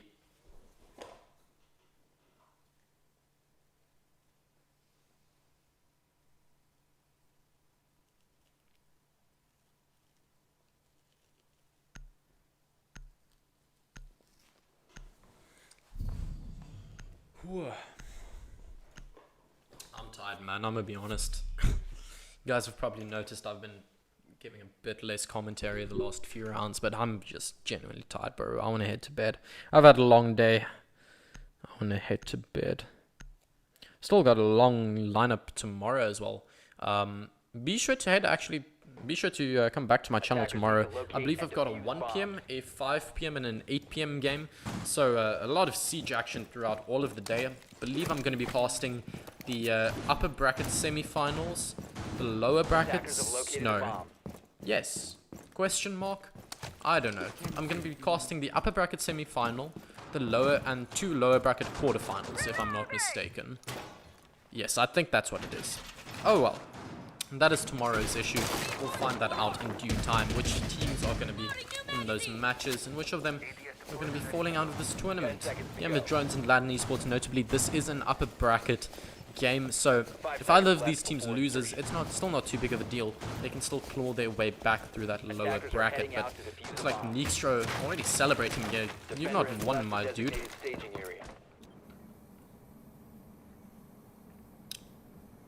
Looking to go for that aggressive spawn keeper once again, but it looks like the side of Game of Drones have learned about this. They're not spawning at that side anymore, and on the contrary, Neekstro, let me get that right. Ergo to get an opener, but Neekstro answering back with that MPX. So, equalized out into a 4-4 man count, but Game of Drones, they've lost a lot of utility now. Ergo off the board, he was the Zofia. So now you've lost the concussions and the impacts from your Zofia. C4 being ripped by Neekstro does not connect. And let's see what they can do with this. Neekstro trying to go for that flank, spraying on into Hookah, however does not connect onto the IQ of Vlad.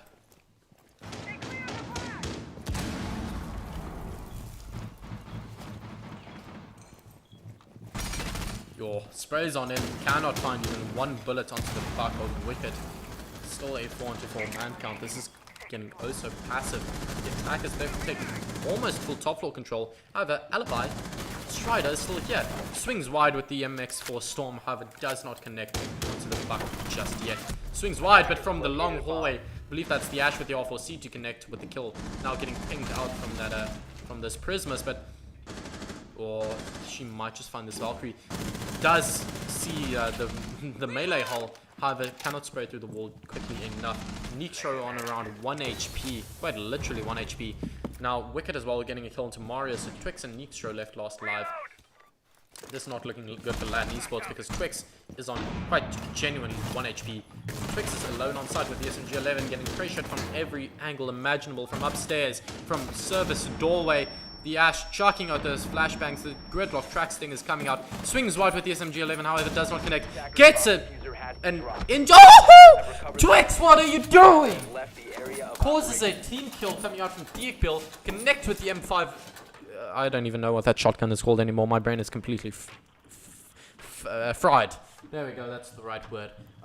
Yeah, I don't know what's going on in this match. Twix, don't do it to them, man. However, Twix and both Nitro and Twix are on 1 HP each, and I was just gonna say, they need to be careful. That's exactly what happens. Now it's a 1v1. Nitro is on quite literally 1 HP. The Buck C8 SFW sure doesn't do that much damage, but you can use your pistol, the MK15 if I'm not mistaken, the Canadian pistol, and literally just get 1 bullet. But he's planting, he's baiting out the shots. How does he not connect with even 1 shot? He's on 1 HP for fuck's sakes. Now having to go for that plant. The Valkyrie, however, cannot find the angle. The plant goes down. The MPX trying to spray on in, trying to do what he can. But now, Wicked, holding the angle with the C8. No! Oh, finds the rotate! Both players now on a sliver of HP, playing around each other. 30 seconds left on the clock. Now knowing where he is, sprays on through the wall, trying to connect even 1 bullet. 1 bullet from either of these players will lock out this round. Sees the Valkyrie flanking, or going back onto the side, knowing she has to defuse sometime. Starts the defuse, however, sprays on in. Cannot connect onto him. What is happening? 11 seconds on. He's going to have to jump out this. He does. And Wicked to get the final kill. That was a wild ride, to say the least. But Game of Drones, they lock out the split in a 3-on-3 round count.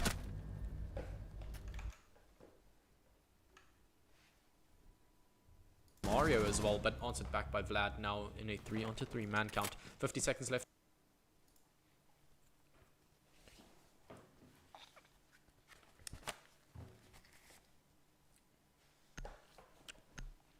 So, Game of Drones, they're heading to their defensive side. They're going to be going to Hookah and Billiards as their primary bomb site. On their lineup, you see the Echo, the Jaeger, the Mute, the Smoke, and the Valkyrie. So, a lot of intel operators actually on the side of the defenders now in the hands of the Valkyrie and the Echo. As well, you've got that Jaeger to cancel those throwables. And then the British boys, the Smoke and the Mute.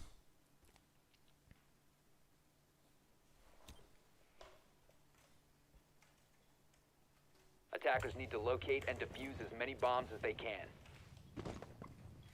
Activate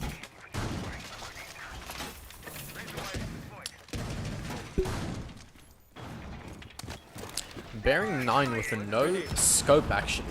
I remember back in that was long ago. That has to be like a year ago at this point. There was a glitch with the Bearing 9 and I believe the SMG-11 if I'm not mistaken, where they had less recoil when you didn't put a sight on them. So I don't know if that's an artifact from back in the day. You just got used to those iron sights or what. But yeah, he's running iron sights on the Bearing 9. Yeah, that's quite interesting to say the least. Attacker's objective is to defuse a bomb. But let's see what they can do with this one. The reinforcements, the late reinforcements coming out onto this lounge wall area. Swapping mags! A very loose roam coming out here from Game of Drones. Both the Jaeger and the Valkyrie down below in both lounge and offices respectively. Jammer ready. We're looking to find some early engagements here. We know how kill hungry Ergo is, but he might just get what he wants, but no, answered back. But the Mute actually is... Oh no, that's the Smoke. Yeah, that's the Mute. Okay, IQ is just shredding through these guys. Mario, what are you doing? The double kill for himself thus far this round. Now, a 3-on-5 man count with 40 seconds off the clock. This is pretty insane, to say the least.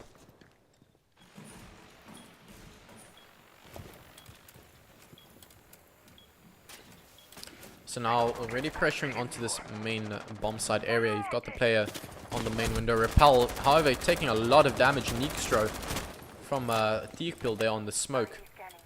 Actually, no, that's Vlad with the MP5 SCD ACOG. Sprays on down below because there's a player down below in Sunrise. Trying to shoot at him from down below. Spots out the player, trying to pressure on into that doorway. However, Wicked does find a kill for himself with the MPX. That's Mario off the board. That's the IQ now taken off. Swings on wide, however, cannot get the kill onto the Zofia. Strider taking Wicked off the board. Now a 2-4 man count with a minute 20 still on the board. Oh, swings on wide. Thiekpil with a great headshot with that SMG-11. However, Vlad does get injured on the other side of the map now. Double kill for Strider. A 1v3 scenario. They need to get this plant down soon because a minute on the clock, sure, but he's still got 2 smoke canisters as well. Thiekpil now just trying to find a safe haven for himself. The nades coming out from down below. Sabi has the diffuser in hand. They're going for this plant.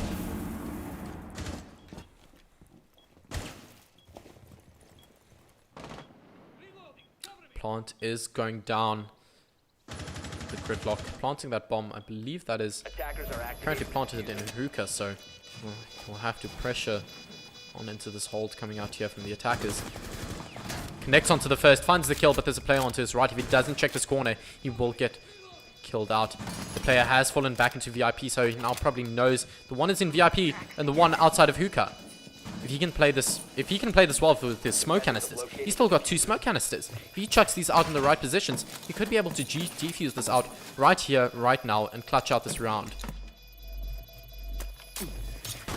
However, Ladon Esports are not letting him do that. They're spraying on through the bunk, I believe you call it. However, Sabi getting the final kill. Great work there by Ladon Esports. Now a 4-3 round count in favor of them.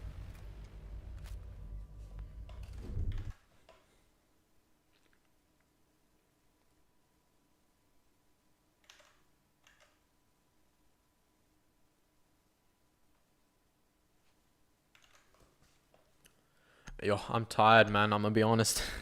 What time is it at the moment? It's almost 11 o'clock. Why am I that tired? Bruh.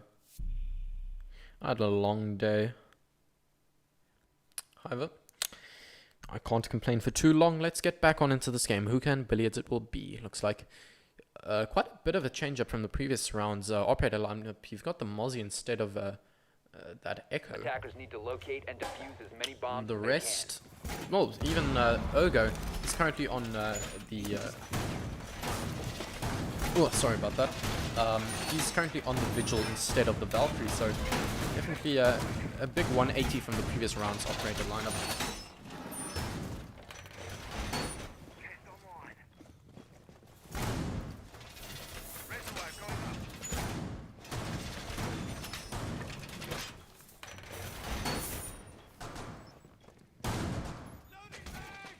can. 10 seconds to go. You can stop worrying about grenades now. 5 seconds to insertion. Tries to chop down the hatch, but just Attackers interrupted, are I moving out guess to you'd locate a call bomb and it. defuse it. Ready. Placing out those mute jammers down below in office. That is to cancel out the drone hull heading into Blue Bar. Definitely assisting his roam here in this logistics area. And I believe he's currently being assisted by Ergo on the Vigil, as well as Vlad actually with that Commando 9 in hand. A bomb has been Definitely a pretty strong roam contingent coming out from Game of Drones. We're relying quite heavily on this, but Wicked already going down to Twix. There's a big opener there for Ladon Esports. Thiekpil with the coconut bra angle holding into office, but you don't need a coconut bra angle to win it out. You just need gunplay. Ergo getting the kill onto the Strider there of the Zofia, establishing that the IQ is currently outside of kitchen service doorway. Shoots out the drones, trying to find this kill. However, he's still playing it safe. Sees the head of the IQ there, but cannot connect. Now playing it close, but from the flank he gets locked out. Neekstro from the main kitchen area to get the kill. Spots the head of the smoke, but the smoke just in time falls away. Vlad now still on the roam, however, he can prove to be quite a nuisance with this nitro cell in hand. There's currently a player on Aqua Balcony. It's Sebi here Sebi and Twix for that matter on the sledge and the gridlock. So if he can rip a C4 out here, he could definitely do some damage as well. 2 players currently in Sunrise, so Mozzie here, Vlad, he can do a lot of damage for a game of drones. Throwing smoke. Defender The exposed. first kill comes out. That's Vlad connecting with the kill onto Neekstro. C4 does get ripped. He might just connect with this. Whips it out, but from the below, the IQ getting the kill. Mario connecting on with the G8A1. However, 1 player is currently down. That's Twix. 1 player left in Aqua. If he can get this kill, then it's only the IQ. Sprays on in and gets the kill. 1 player is currently down, but they don't know that. However, I believe he does connect with the C4. No, he does not. 1 player left down below. That's the IQ. But if you didn't know, the IQ scanner can spot out the defuse thingy. Disabled the bomb diffuser. Okay. Bomb defusing attempt failed. Defender. Mario is going to be kicking himself, to say the least. If you didn't know, IQ can actually spot out the little tablet thing they use to defuse. So playing that vertical with an IQ, you can actually cancel out the defuse of the bomb. But when the metal beams are in the way, what can you do? Game of Drones win out that round, equalizing it out into a 4-4. They will now be heading to Blue Bar and Sunrise as their secondary bomb site.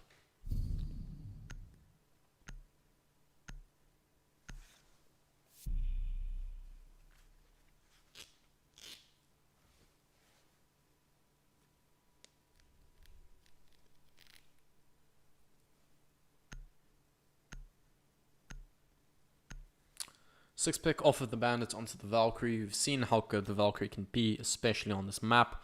So, not too surprised to see that one Protect your coming out. bombs from being The rest of the defused by board, attackers.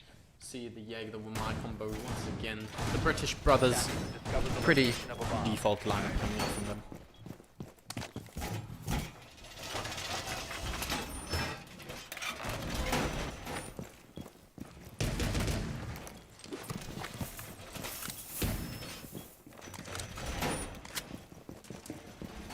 AT is active in this sector. Raising our defenses. Speed up and running. Mag is ready. Razor wire is deployed. 10 seconds remaining. Cam in position. 5 seconds This is remaining. the angle I was talking about, pioneered by Pengu, assisted by the Jaeger Magpies, Attackers are and moving that deployed the shield. You can play this angle. Wumai is currently playing here, Vlad. Strong one to cancel out that pull entrance area. And definitely an angle you want to keep control of if you want to play this bomb site. Spots out the player, actually swings on wide, does not connect a single bullet, however. Bomb located by attackers.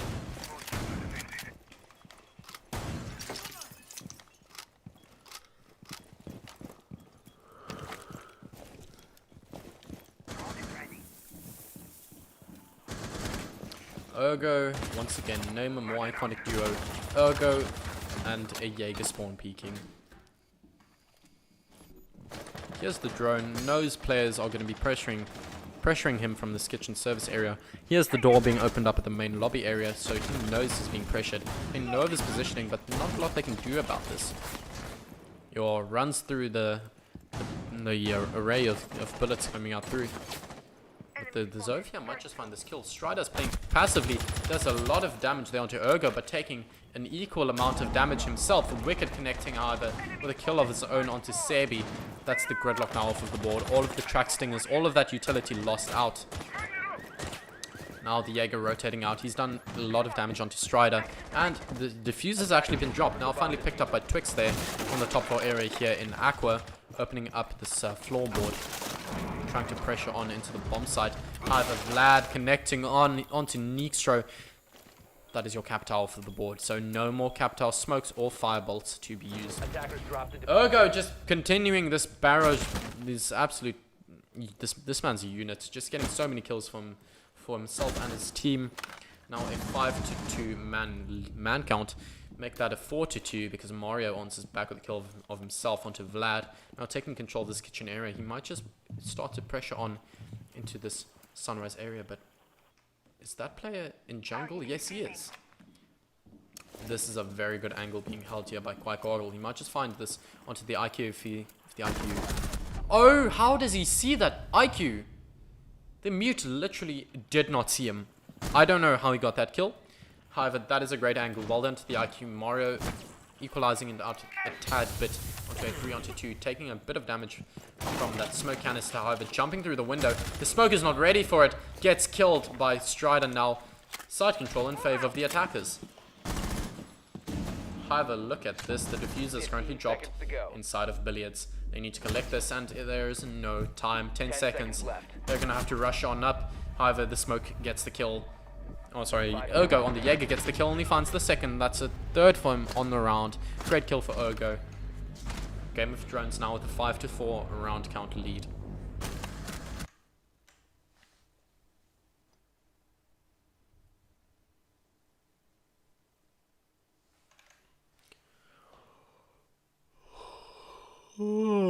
I'm tired, bro. At this point, I don't care who wins. I just hope it's quick.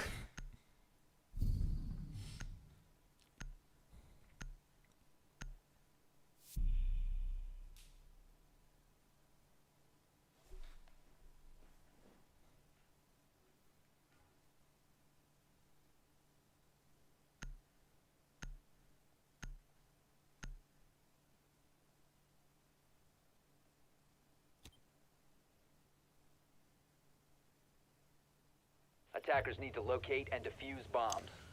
Okay, so kitchen and service now coming out from Game of Drones. I believe this is the first time they're heading to this bomb site.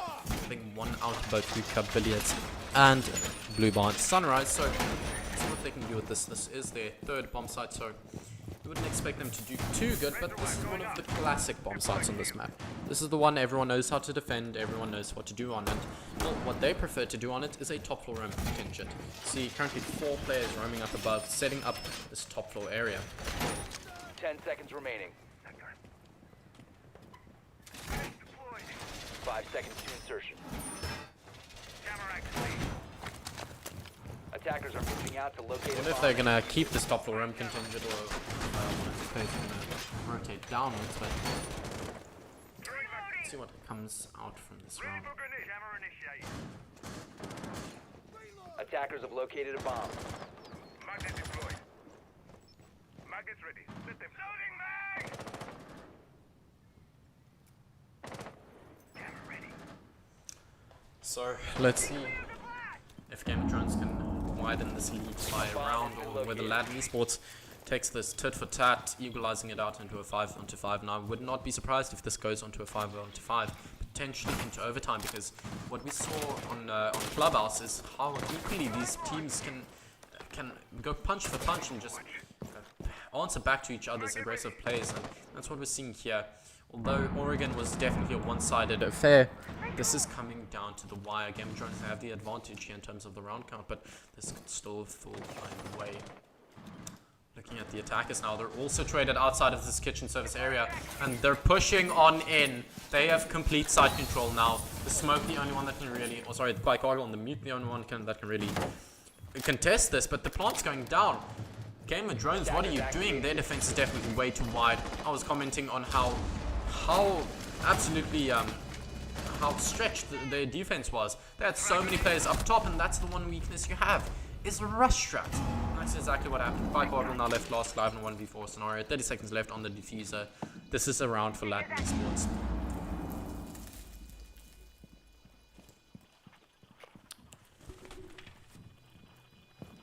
SMG 11 in hand, he goes for the top floor roam, but 15 seconds left on the diffuser.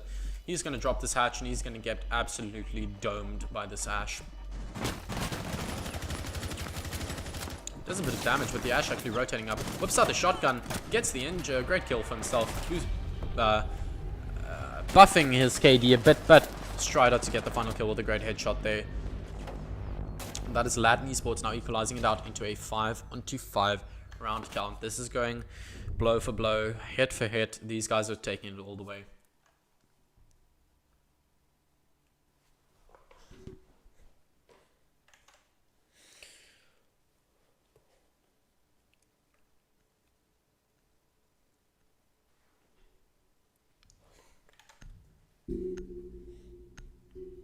So, heading to Hookah and Billiards now, going back to their primary bomb site. Gamma Drones, they have an inherent advantage in this because they've won out both Hookah, Billiards and Blue Bar and Sunrise twice in a row thus far, so they can now do it once again. They can go back to Hookah and Billiards, and after that, Blue Bar and Sunrise will be unlocked, so they have the site rotation in their favor. The question is just, will they be able to lock this one out?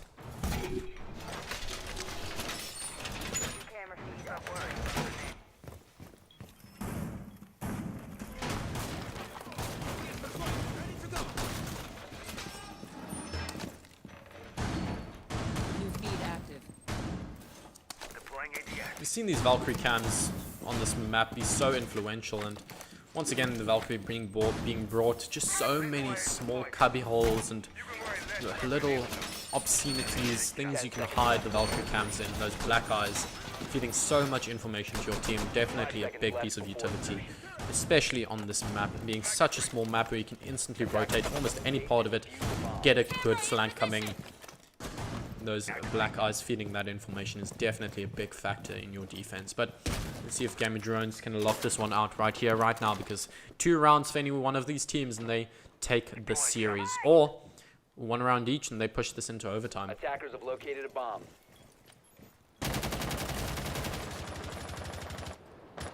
Drone activated.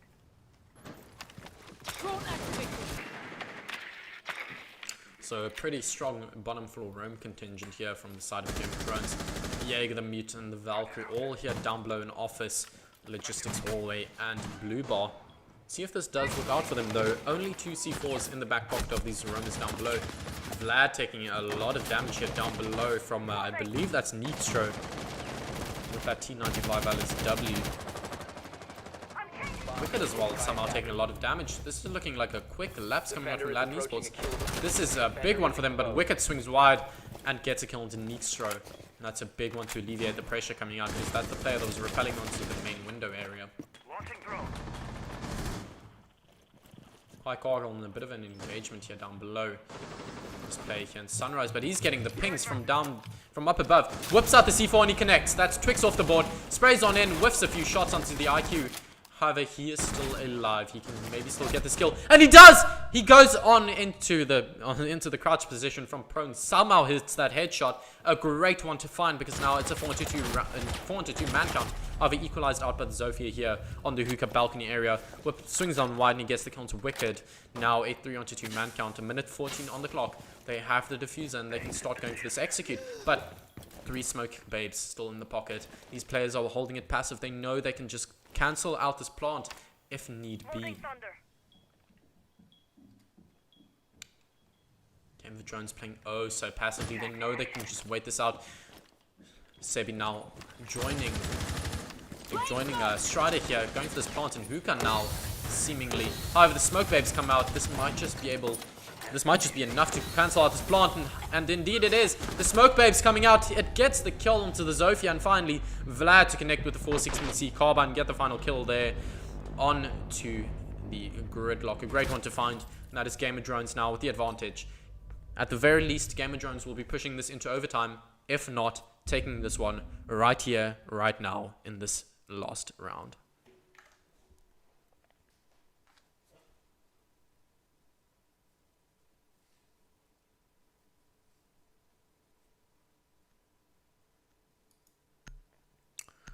So heading to Blue Bar and Sunrise for what could quite possibly be their final stand. It's match point.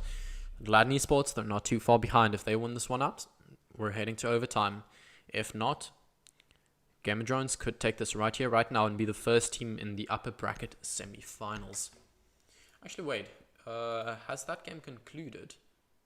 Let me actually go into the brackets here and give you guys a quick update on how we are doing. So Memento Mori has actually lost out to Odyssey. So the winner of this game of Ladon Esports versus Game of Drones will face off against Odyssey in the upper bracket semi-final. Obviously, that game will decide who goes on into that grand final later on this Sunday. So definitely big things to look out for.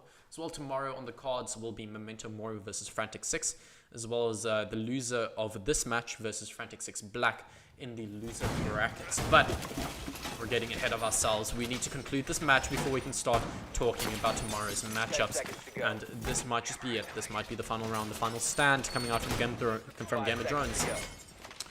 Heading to this blue bar and sunrise area in what is, in my opinion, one of the most underrated bomb sites in this map. See how spread thin this defensive lineup is. Players are roaming out from the logistics hallway in this office area, as well as here in master bedroom, just spread out so far. But notably, Coastline is a small and intimate map. You can rotate through this map very quickly. But Mario, he's in kitchen. If this man gets a kill from here, even just one opener will be very big for his team. Smoke swings wide and establishes that Mario is currently here in this kitchen. Now knowing of his position. Play on the flank, however, is probably for the better. Decides to fall back. However, swings wide, gets one bullet connected there onto Strider of the Zofia. However, Mario gets dropped. That's a big opener. Game of Drones now with a man count lead heading into this. One player still in bathrooms, and he knows this. He connects onto it. A lot of damage done onto the Zofia, and eventually finds the kill. A 5-3 man count now. A double kill for Ergo on the round. To be fair, though, I wrote Game of Drones off on that round on Clubhouse in a 5-3 man count, so you can't write Game of Drones off just, Ladon Esports off just yet, but at the moment it's looking like a Game of Drones round. It looks like they might just end it out right here, right now, and face off against Odyssey in the upper bracket semi-finals tomorrow, and Vlad just puts his team one step closer to that. Finds a kill, connects onto Neekstro.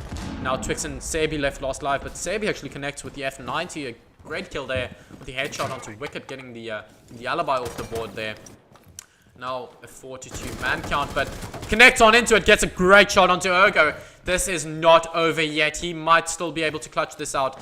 One player currently still playing jungle, one behind the lounge area, the couch area, and the one player on the default plant spot. Sabi trying to pressure on in, but the sledge from up above connects onto the feet of the smoke, if I'm not mistaken, but they need to start pressuring very quickly here. Minute still on the board, sure, but Sabi actually has a great angle to be able to find something for himself here. If he pressures on into this jungle hallway area, he might be able to find something for himself. Spots out the feet, gets the injure onto Teakpeel, and that's a massive one. Equalized out into, oh no. TK's his teammate. This is a 1v1. White Goggle versus Sabi. This is either going to overtime, or this is Game of Drones to lock it out. Chucks out the track stingers, connects onto the player, finds Teakpeel. Now knowing it's a 1v1, the player is currently behind the bar. He has the diffuser. He can go for this plant. White Goggle, what are you going to do? He doesn't hear the plant going down. Oh no. The diffuser is planted. Sabi now with the inherent advantage. White Goggle needs to pressure on into this. He probably knows that the player is currently behind this bar, but he doesn't have the nitro cell in his back pocket. No, he doesn't see the player. Swings, spots him out once, but the SMG-11 doesn't have the quick enough reaction time. Does he spot the head? Takes a lot of damage here. Swings on in, however, doing no damage. The track sting is doing so much damage onto him now. Which way will this fall? The SMG-11 in hand. Can he get this kill? 16 seconds left on the diffuser. He'll need to pressure on into this. Can he find the headshot? Whiffs on out, but no! Ladon Esports, a round that was almost unwinnable. Sabi clutching it out big time. Ladon Esports forcing it onto overtime. This is going all the way.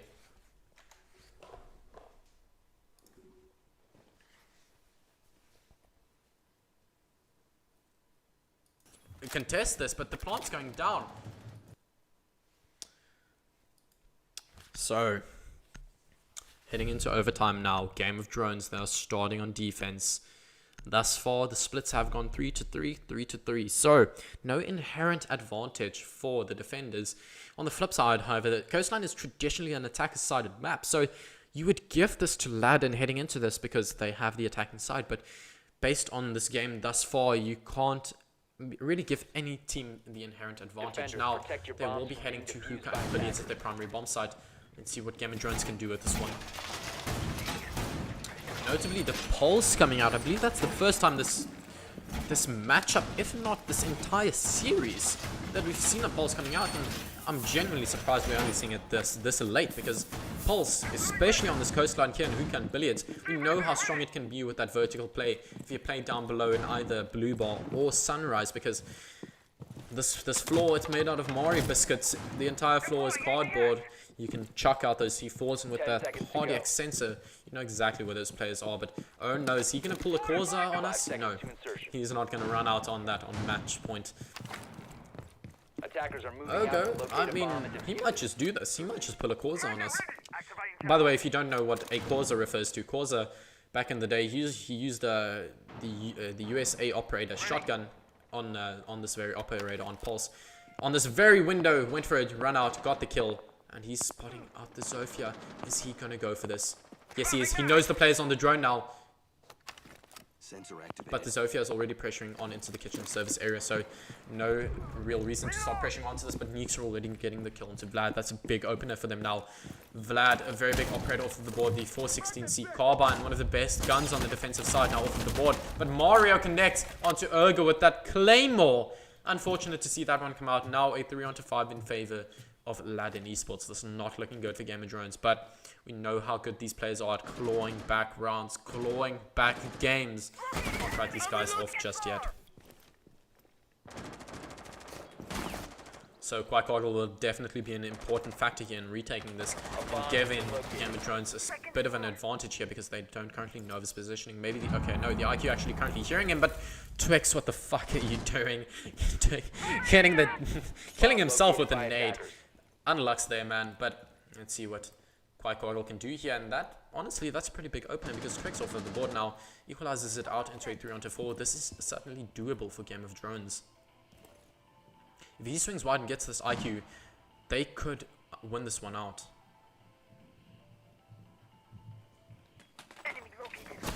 Players being spotted up above, with the rush actually coming out onto site. Neekstro connecting onto Thiekbill. Quackoggle pushing up. Connect onto the IQ, finds the first. Wicket now left on the site. Quackoggle going for the full rotate. Probably expect the plant to go down in default, which might just... Still don't know where the plant's going to come down just yet, but Quackoggle now left last live. C4 has been ripped. No more C4 in his back pocket. Trying to get that plant, but it's not going onto default. 45 seconds and a dream. The SMG-11 in hand. This is not looking very likely for Game of Drones.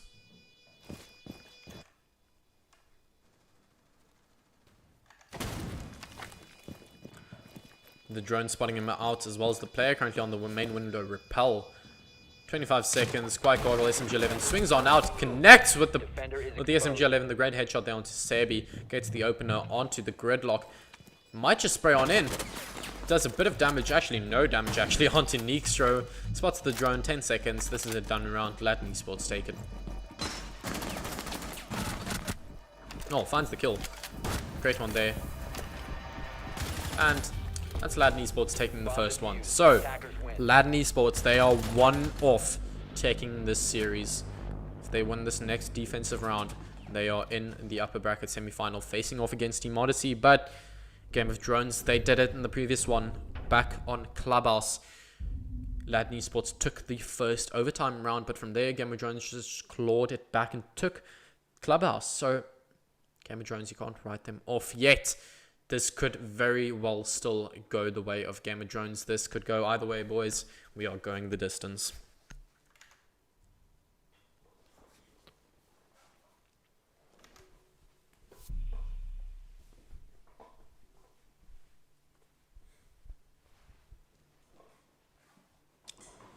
Oh, the 6 pick coming out onto the Amaru.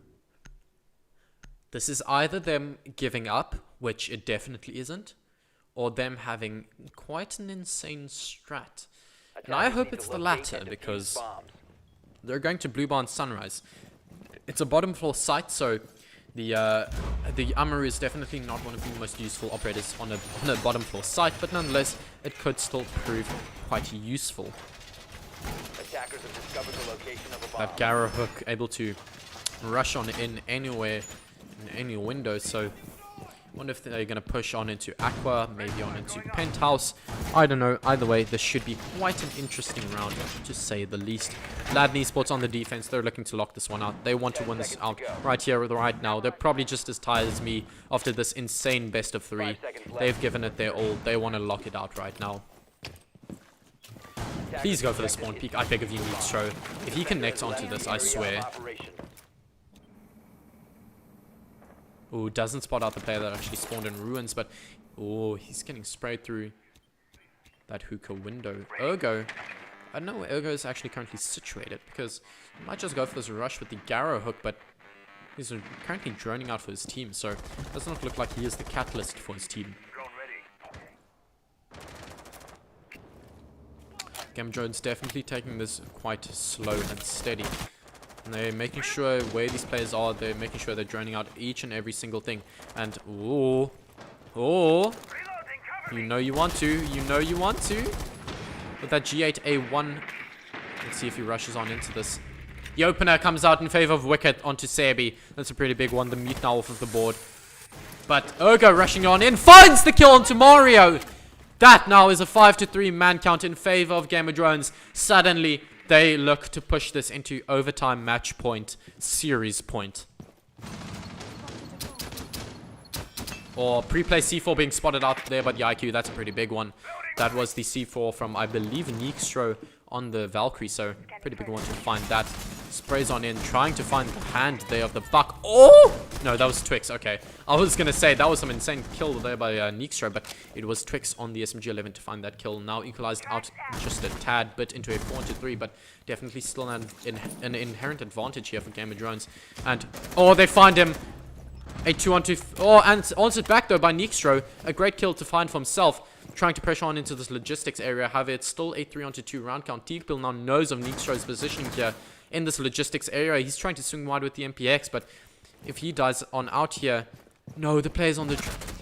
What are you doing, Quite Goggle? Equalized out into a 2-on-2. Twix and Neekstro versus Vlad and Teakbill. This could end right here, right now, if Ladon Esports take this round, but... Oh, the injure coming out here. Vlad and Twix now left in a 1v1. Doing a bit of damage there onto Vlad, but Twix is on essentially 1 HP. If Vlad connects a single bullet onto him, that is the round in favor of Game of Drones.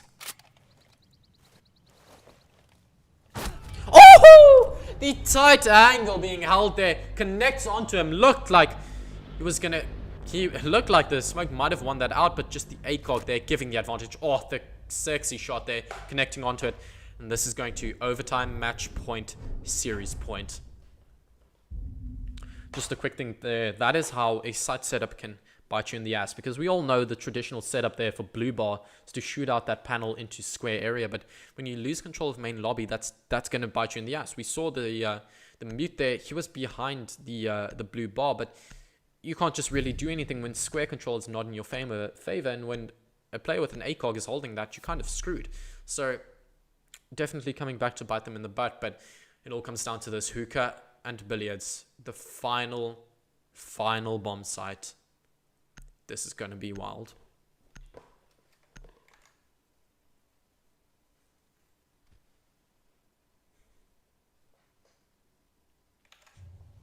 So... 7-7. One round to say it all. Honestly, it feels kind of weird having casted about, what, 3 hours of Siege at this point, and having the entire fate of this 3-hour series be decided in a single 3-minute round. It just doesn't feel right. It feels like something is amiss, but no, this is how it will be. The winner of this will be heading off again into the upper bracket semi-final, where they will face off against Odyssey, but the loser will face off against Frantic 6 and Black, the second team of Frantic 6 in the loser bracket quarterfinals, I believe. So let's see what comes from this. It's like a pretty traditional site setup coming out here from the defenders of Game of Drones, but notably it does not look like they are as aggressive as they usually are. Sure, their defense is spread thin, but they're not going for those quick and early engagements. They're playing it safe. They're realizing one early engagement going the wrong way and we are screwed. So at their utmost Well, they're just playing their absolute best game at the moment. They don't want to lose this one out. They know the stakes of this. They know winning this one out will put them into the upper bracket finals. So this is a very big one, to say the least. Oh my word, that angle was fucking nutty. Twix to connect onto Diakpil. That's a big opener now. Diakpil off the board. 3 smoke babes now lost already. Ergo running back for his life. He's trying to survive this. Falling back. No damage done onto any players from Ladon Esports just yet. White Goggle looking to go for a run out here, but he needs to play this safe. Game of Drones, they're currently 1 player down. If they lose 1 more, they're on a 3-on-5. And sure, we've seen a lot of 3 versus 5 clutches, but it's never a position you want to be in. Spraying through the wall, connects! Ergo with a great kill into Twix. Finding the sledge, and Neekstro taking a lot of damage down from down below in Sunrise. Connects Wicked here. Going for the second, connect. No damage done actually onto the IQ, but from the side, taking oh so much damage from the kitchen area. Swings wide, the Alibi to find the kill, and suddenly Game of Drones with the 4-2 man lead. Sabi and Strider with seeing these two pull off an insane clutch, but a 4-2 overtime match point, series point. It all comes down to this. The nerves on these guys have got to be insane. The pings coming out from the Alibi. That is Ergo to find a second on this round onto Sabi, and now Strider left in a 1v4. Sure, you've got one of the best one-man army operators on the board in the Zofia. 6 for 11 currently on this game, but what can you do? 40 seconds left on the clock, a 4v1 scenario. This is a done deal for Game of Drones. They are heading into the upper bracket semifinals, where they will face off against Odyssey. Gets the first onto Vlad, but still 30 seconds on the board. He does not have the diffuser. It's currently situated in Narnia. It's all the way onto Aqua Balcony, holding his flank. He does get the first. C4 at his feet. Tries to find the second here onto Ergo, who's currently holding into the hallway. Strider doing what he can for his team. If he can clutch this one out, his team will be praising him for ages, but no. Ergo finds the kill. That is Game of Drones. And what I can only describe as 2 teams matching each other blow for blow, pushing it all the way, but eventually it's Game of Drones to finishing it out. Quite Goggle, the MVP for his team, and look at Neekstro losing it out, however, going 19 for 14. So sad to see, but in the end of the day, that is how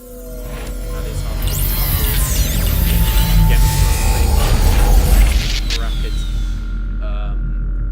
upper bracket final actually. So they will face off. Let me just wait for this transition to end. I know how loud it is. Okay, I'm on the stream. My beautiful face, Kanye, is back with my McDonald's chips that have been the only thing keeping me going at this point. This match has been going so long, but these guys have been showing us some of the best Siege action I've seen in a long while. Game of Drones, they'll be facing off against Odyssey in the upper bracket final. Ladon Esports, they will be facing off against Frantic 6 Black in the lower bracket semi-final. So Ladon Esports, that's a pretty big blow for them. They will now have to claw their way back through the lower bracket. And Game of Drones, they are 1 step closer to being in that grand final. But thanks so much, guys, for joining. This has been Kanye Diffuse. We're currently on, 24 viewers? So that's pretty dope. I'm going to finish watching this game with you guys.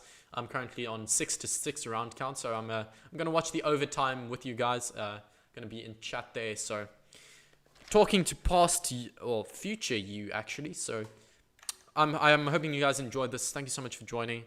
Kanye Diffuse, out of here.